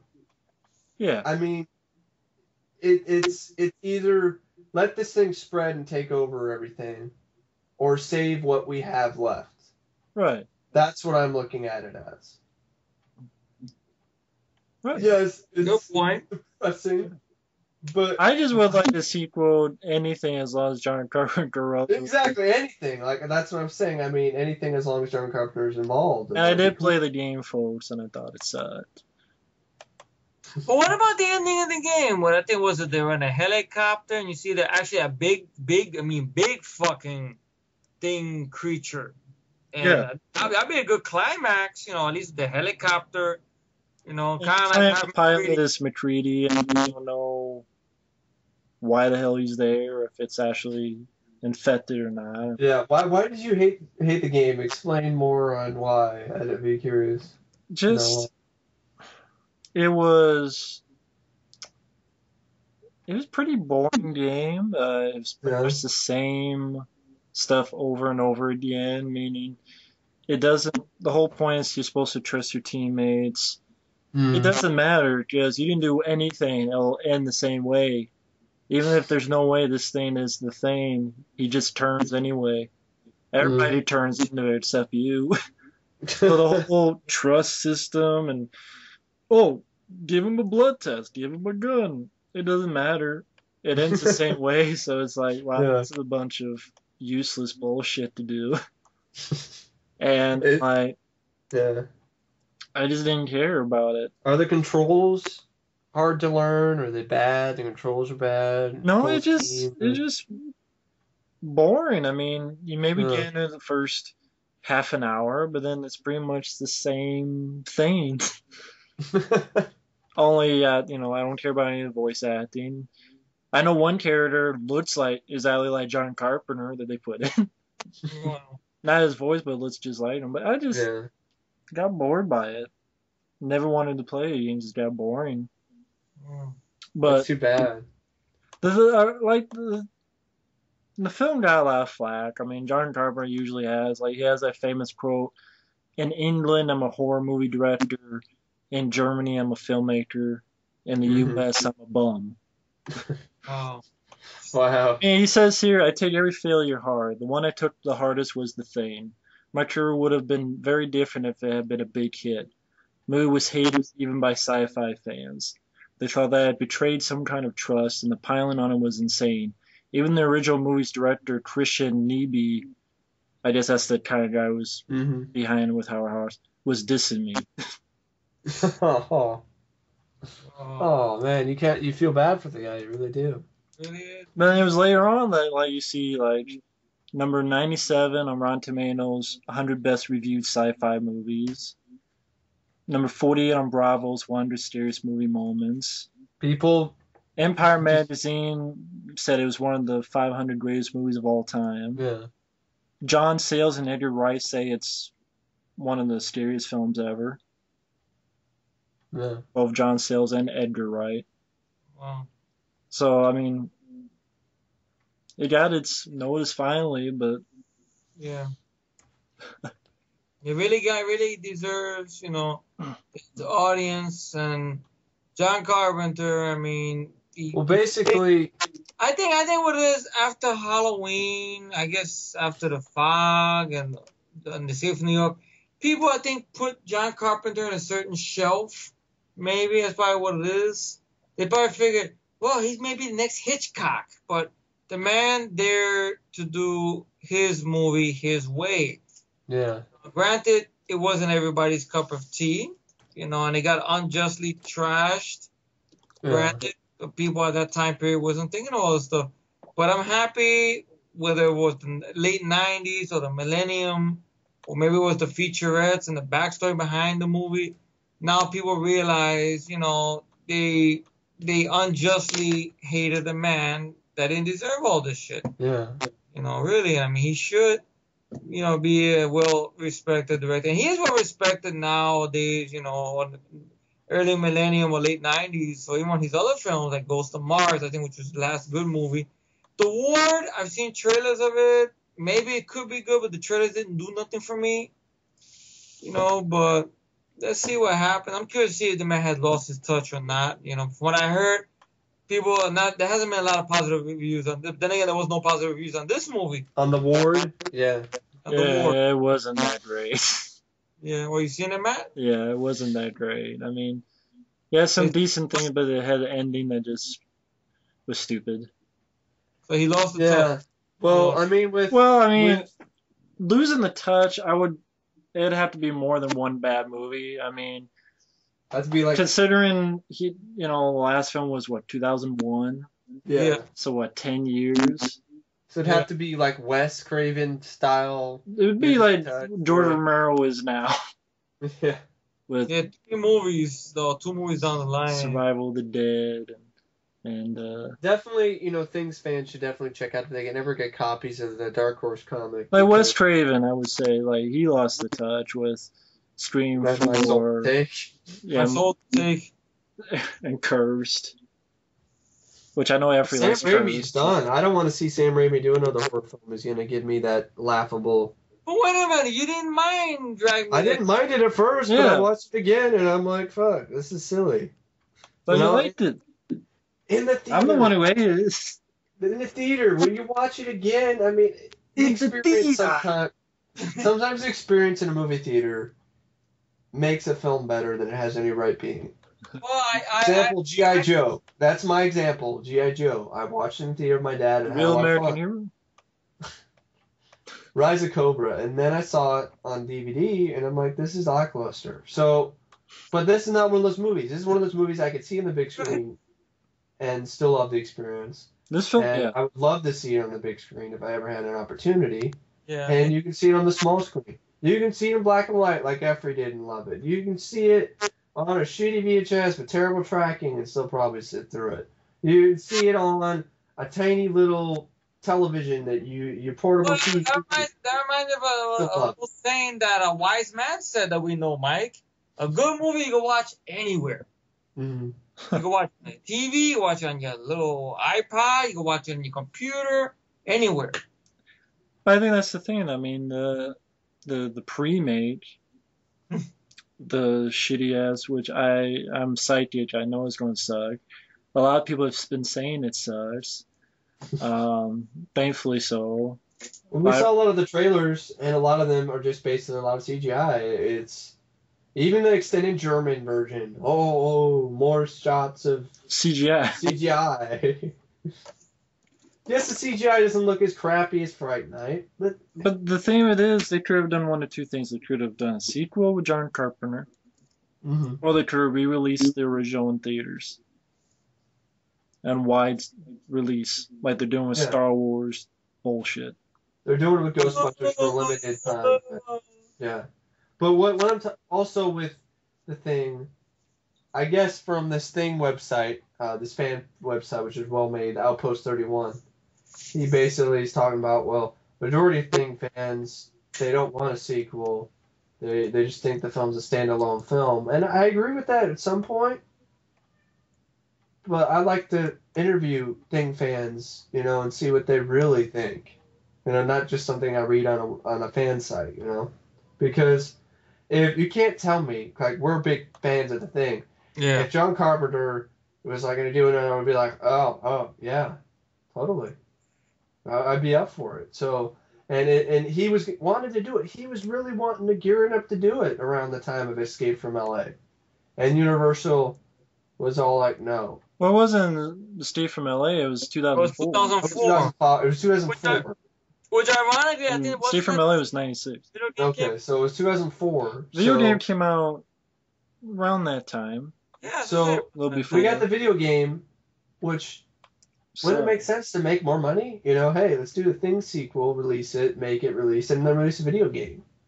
Like, you can make double your bang for the buck, right? But instead, Universal waits and waits and waits and waits. Instead, decides to hire some hack. I'm going to say he's a hack director.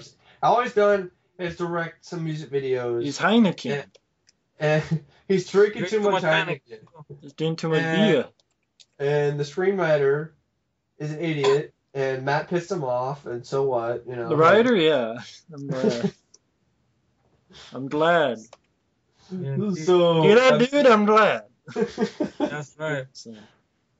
I mean, I just can't believe this movie was made. Originally, it was. I heard originally it was going to be sci-fi. I like this. Harry Knowles says the Thing prequel is the warmest loads of shit you'll ever see. Well, there you go, Harry Knowles. No, it's actually the warmest load of shit on screen in ages. Oh, remember, man is the warmest thing to hide. Yeah. Man is the warmest place to hide. And this is the warmest load of shit you'll smell. Yeah. So basically, I mean, with the Thing prequel. Nobody asked for it. That's what I'm saying. The fans, any of the fans crying out for a prequel? No. Fans were like, we might see a sequel if they take sort of a different idea, a different approach. The Thing from Another World offshoot comic by Dark Horse Comics wasn't too bad. And they did some other ones that were not related to McReady, but they had some other ones that were interesting to continue the mythos of the Thing. But that's the thing. They had so many other things they could do, but instead let's do a pre-made. Which it is a pre-made. I mean, a good friend of ours, Michael Keane, saw. I haven't seen the review, but from what I heard from my friend Efree, he said it's pretty much the same movie, right? Yeah, basically, the prequel is the Thing. The prequel is the Thing. It's imitating characters, classic. No character development to them or nothing. Yeah. And that's what a lot of horror films are now, and that's what this film isn't. It has character development. It builds the characters, and it doesn't spend forever building it. It's subtle. It builds it, and it builds it up to enough you care about them, and then crazy shit happens. Nowadays, I think I'll take a page from Mike. He said this once. You just put on the poster, "I'm tired," as in I'm tired of waiting for good movies. There you go. So with horror films, you have. It's just horror films nowadays, for some reason, the genre, it's a lot of zero character development. and let's just throw crazy shit and kill people. And I hate that And what's your because view of the pre-make, Efree? I know you've been quiet yeah, for a while, so My view of the pre-make. Well, I mean, like I said, like the backdoor reboot, like backdoor freaked me reboot. out I for. mean, I know for this video that is. what happened? I know you've heard your thoughts before, but I mean for this video, Any new your thoughts? thoughts. Any new thoughts? Well, I mean, from what I've seen on the review I seen there, and what you mentioned about Harry Knowles, I mean, obviously the fan base for the '82 film is still strong. Obviously, I mean, were we really crying about the Norwegians? Did you give a fuck about what happened to the Norwegians? I didn't. You guys did? No. No, I knew one of them slit his throat, right? Killed himself. Killed maybe. himself, and you had this whole thing. So if they don't explain that, and if I find out in the prequel Pre-make. pre-make that a Norwegian doesn't slit his throat and kill himself, then I'm like, you call yourself a fan of the movie? If he doesn't do that, then you don't have the sequence over in the film, the trail of blood and the flashlight. Except the whole stupid thing I hear about with the thing that, not stupid thing, I won't say that that's an assault of the reviewer, no. But the things I've heard about, of the things that happen in the movie, the dumb things that happen in the film, is regarding stuff about, it copies exact shit that happened in John Carpenter. And that's what upsets me. This Matthias von Heinigen or Heineken. He basically did a Xerox. What he did. Basically, what pisses me off is he says he's a fan. He's a big fan of the film. Then why are you doing this? That's when I get to. Why are you doing that? Why are you aping Carpenter if you're a fan of the film? It doesn't make any sense. Well, then again, you have Rob Zombie, who said he's a fan of Carpenter's work, but he apes Carpenter's work in the Halloween remake. So I don't consider And he complains about Halloween in interviews. The original. Yeah. So then he it's says, I'm gonna do this one version, and then I'm not gonna do no sequel. They could do it without me. And then later on, I could do a sequel. See, with fucking money white. talks. Money talks and And bullshit saying walks. slasher films are boring. Yeah. Money talks, bullshit walks, basically. But the thing with the whole thing with the prequel, backdoor reboot, it's just, it makes no sense. If you were gonna at least, which I shouldn't be touched, do something different. Like, do the stuff they couldn't get away with in that '82 film. Like, okay, that thing with them running after the dog, with the snowmobiles, and the thing coming from But they do that CGI. Those CGI, it'd be shitty though. Yeah. Like something out of Clash of the Titans, which I don't mind. That's why, in all honesty, I can't look forward to. And I understand. I did, on the fan site, Outpost 31, they said like, yeah, we would like to see a sequel, but we don't, probably not in Hollywood today. And that's it. That's the main focus here. Yes, I'd like to see a sequel. It'd be better than the prequel, but it probably will still suck. Probably still will have all this CGI in it that has no business being in there. And Carpenter might be interested in doing it, but they wouldn't let him do it in 2004. So, well, you understand, folks. It's almost been 30 years.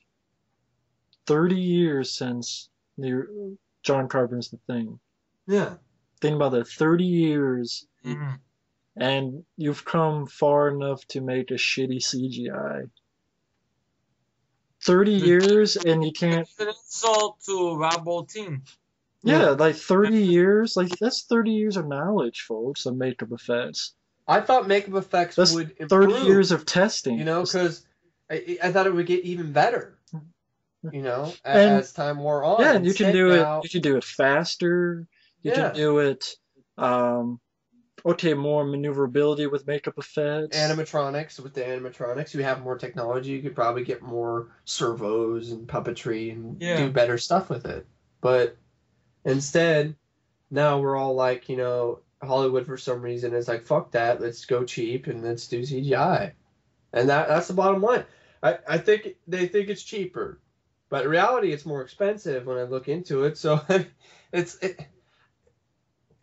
would like to see a sequel. And then when I get down to it, is basically in today's Hollywood, other than, I know people bitched about Indy, and the King of the Crystal Skull. And I'm like, it could be a hell of a lot worse. That's my opinion. And, you know, that's why I'm not looking for Ghostbusters 3, because it's going to be CGI and backdrops that aren't real. And I'm sick and tired. We don't build set. We don't even go on the set anymore in movies. It's like a lot of Sucker it Punch. is There you go. fucking acting behind a green screen, and it's stupid. Well, Yeah, I mean, you know what they talking to don't you, say. They don't say. Cameron. They don't say it's. Yeah, move with the times. It's I hate the times. I'm progress. 22. I am part of your generation, folks. I am part of this current He's generation. 22 years old, folks, by the I'm way. 22 years old. Like I may, you know, but I'm definitely. See I me I and don't Matt, like we're the way becoming. that things are going. See If me and Matt, we're becoming old fucks, right? But Mike, see, Thank he's you. the generation anyway. Thank you. What was that, Matt?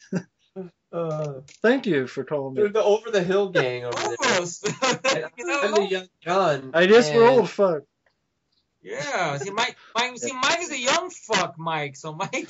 But what he's sucks is that the decade I like, I grew up now in the Yeah. decade I don't like. It's progress, but doesn't mean I have to like it. Yeah. I mean, yes, we're getting, you know, oh, you got to accept the way things are. I'm not. I'm not going to accept the way things are. It's bullshit. And it sucks. So, I mean, Yeah. you know, if this is what we're going to get is shitty CGI that looks like it's out of the Sci-Fi Channel, and I mean, this film has had influences, folks. I mean, yeah. X-Files episode called Ice. You have movies Sometimes they like, come back from war. yeah, this one called The Last Winter. Mm-hmm. That was kind of influenced. Not really, but kind of like Virus. Yeah. But that's kind of sort of. But a lot of movies influences from this movie, and why not do a sequel or release the movie, not pre-made on something no one cares about?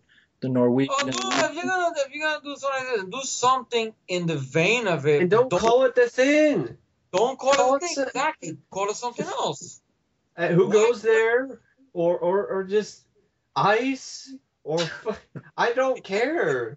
The something different. Anything, one fucking thing. Or Dark Winter. I don't care. Call it Dark Winter. I don't really care. Just Deep Freeze. Freezer burn.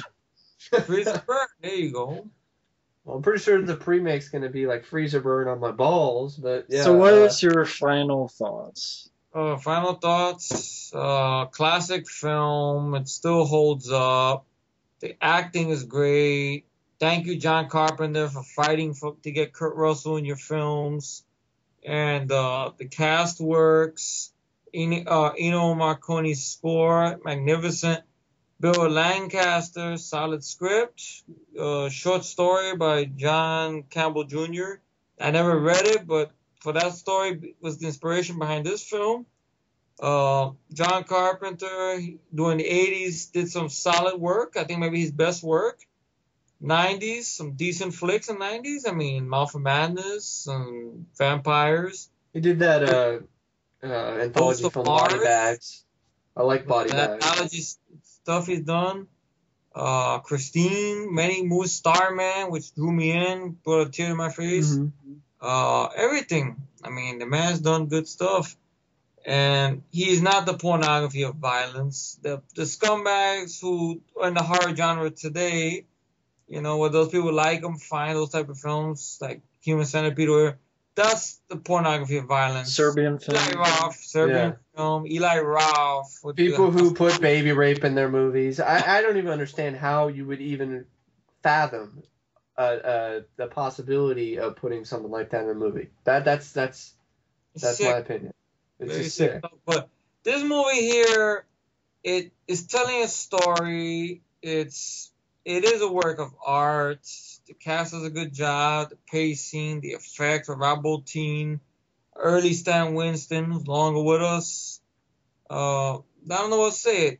If I had to rate the film, I have no problem with it at all. Even the ending works for what it has to do. 10 out of fucking 10. So I gotta put the fucking in there to make it more significant. 10 out of fucking 10. Yeah. So now who wants to go next? The last final thoughts. Well, basically, John Carpenter's The Thing is a chilling classic. It's great performances by everybody involved in the cast, Kurt Russell and everybody. Kurt fucking Russell. That's right. And, he's the only guy who can pull off that doofy looking hat, but he looks like a badass in that hat, man. I mean, With those I don't know glasses what too. to say. No, I couldn't pull that off. I look like an idiot. So, props to that. Great score by Ennio Morricone, one of the greatest scores, in my opinion, ever made. My favorite John Carpenter film. And yes, I love The Fog. I don't find any problems with The Fog, unlike some people, but hey, that's understandable. But I like The Fog, but I like The Thing better. But Yeah. I'm still rated around the same if I could. It's just The Thing. It's the first horror film I saw all the way through. It's my first introduction to the genre, horror sci-fi, if you want to call it that. And it captivated me at an early age.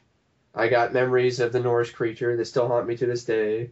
I mean, how many other films can I mention about that? Not really. About, images that just burn in my brain, that just stay there. It's a testament to why I love makeup effects and why I think it should be picked up again. Why it should not be ignored by Hollywood, because it's obviously more effective, in my opinion. The proof is in the pudding, folks. You put side-by-side comparisons of the effects from The Thing to the best CGI makeup effects of a monster or gore you can come up with, and show them to me, or show it to anybody on the street. And I'm pretty sure, unless I don't, they might say the other one looks better because they're, I don't know, hip, and they're all like, old stuff is lame or something. But I only say that because I know people like that. My cousin is one of those who just thinks old films are cheesy. I don't know what it is. So Maybe he's a cheese dick. Sorry. So basically, I mean, it's a classic in every right of the word. One of the greatest remake ever made, in my opinion. I love The Fly and I love the Blob film remake, but it's still tops. And it creates this perfect sense of claustrophobic, atmosphere. It's the only film where Wilford Brimley is actually scary, because anything else really. But then now, after seeing this, I mean, I look at Wilford Brimley, Cocoon, and I'm like, when is he gonna go crazy with an axe on people? It's gotta happen sometime soon. But just all in all, classic film with a very iconic poster by Drew Struzan, and I mean, it's just, there are no words for how awesome this movie is. I mean, the pace is not slow like some idiots on the IMDb are trying to talk crap about. It's boring. I don't know what movie you're watching. What I was talking about is, people look real in this movie. They don't look like they're photoshopped, or, all their blemishes are taken away, or they look like somebody they only casted because they look good. These are realistic people, older men, younger men, grizzled old fucks, basically. Grizzled old fucks facing off this thing. And, for Rob Bottin to create something that has never been done before. And, he had to create something out of nothing. Literally, he had to create something that didn't exist. And for him to do that and to knock it out of the park, and the fact that he got no acclaim for it and got not even a single nomination for the Oscar, which is a stupid popularity contest, but still, it deserved at least a nomination. It deserved a Golden Globe. It deserved one of those Saturn Awards or something. I don't know if it did get any of those, but I don't know. No. But it didn't even get one of those. And there are crappy films that get Saturn Awards. So it's a crying shame that this film was shat on when it came out. I'm glad it found its audience, and I'm glad critics finally, of course, they, probably must have flip-flopped afterwards. Oh, shit. Oh, it actually is good. I don't know what I was smoking. Maybe some of the stuff Palmer was smoking earlier in the film, but The Thing is a classic. But, all in all, it's a solid film that I really have no problems with. I can watch it at any point of the day, any time of the day. over and over again and not be tired of it. And it's a classic that if anybody here listening hasn't seen it yet, go see it. And you know, and if it was a rating out of 4 stars, I give 4 out of 4, 5 out of 5, 10 out of 10, 2 thumbs up. You know, 10,000 thumbs, infinity time. You know, a 10 out of 10 times infinity. It's just, in my opinion, it's the ultimate mix of sci-fi and horror. So, yeah. True definition of fantastic and badass. Yeah. And that's pretty much my final. It's simple but effective. I mean, everything these guys said, I agree, and more. It's my favorite horror film of all time. Indeed, it deserves that title.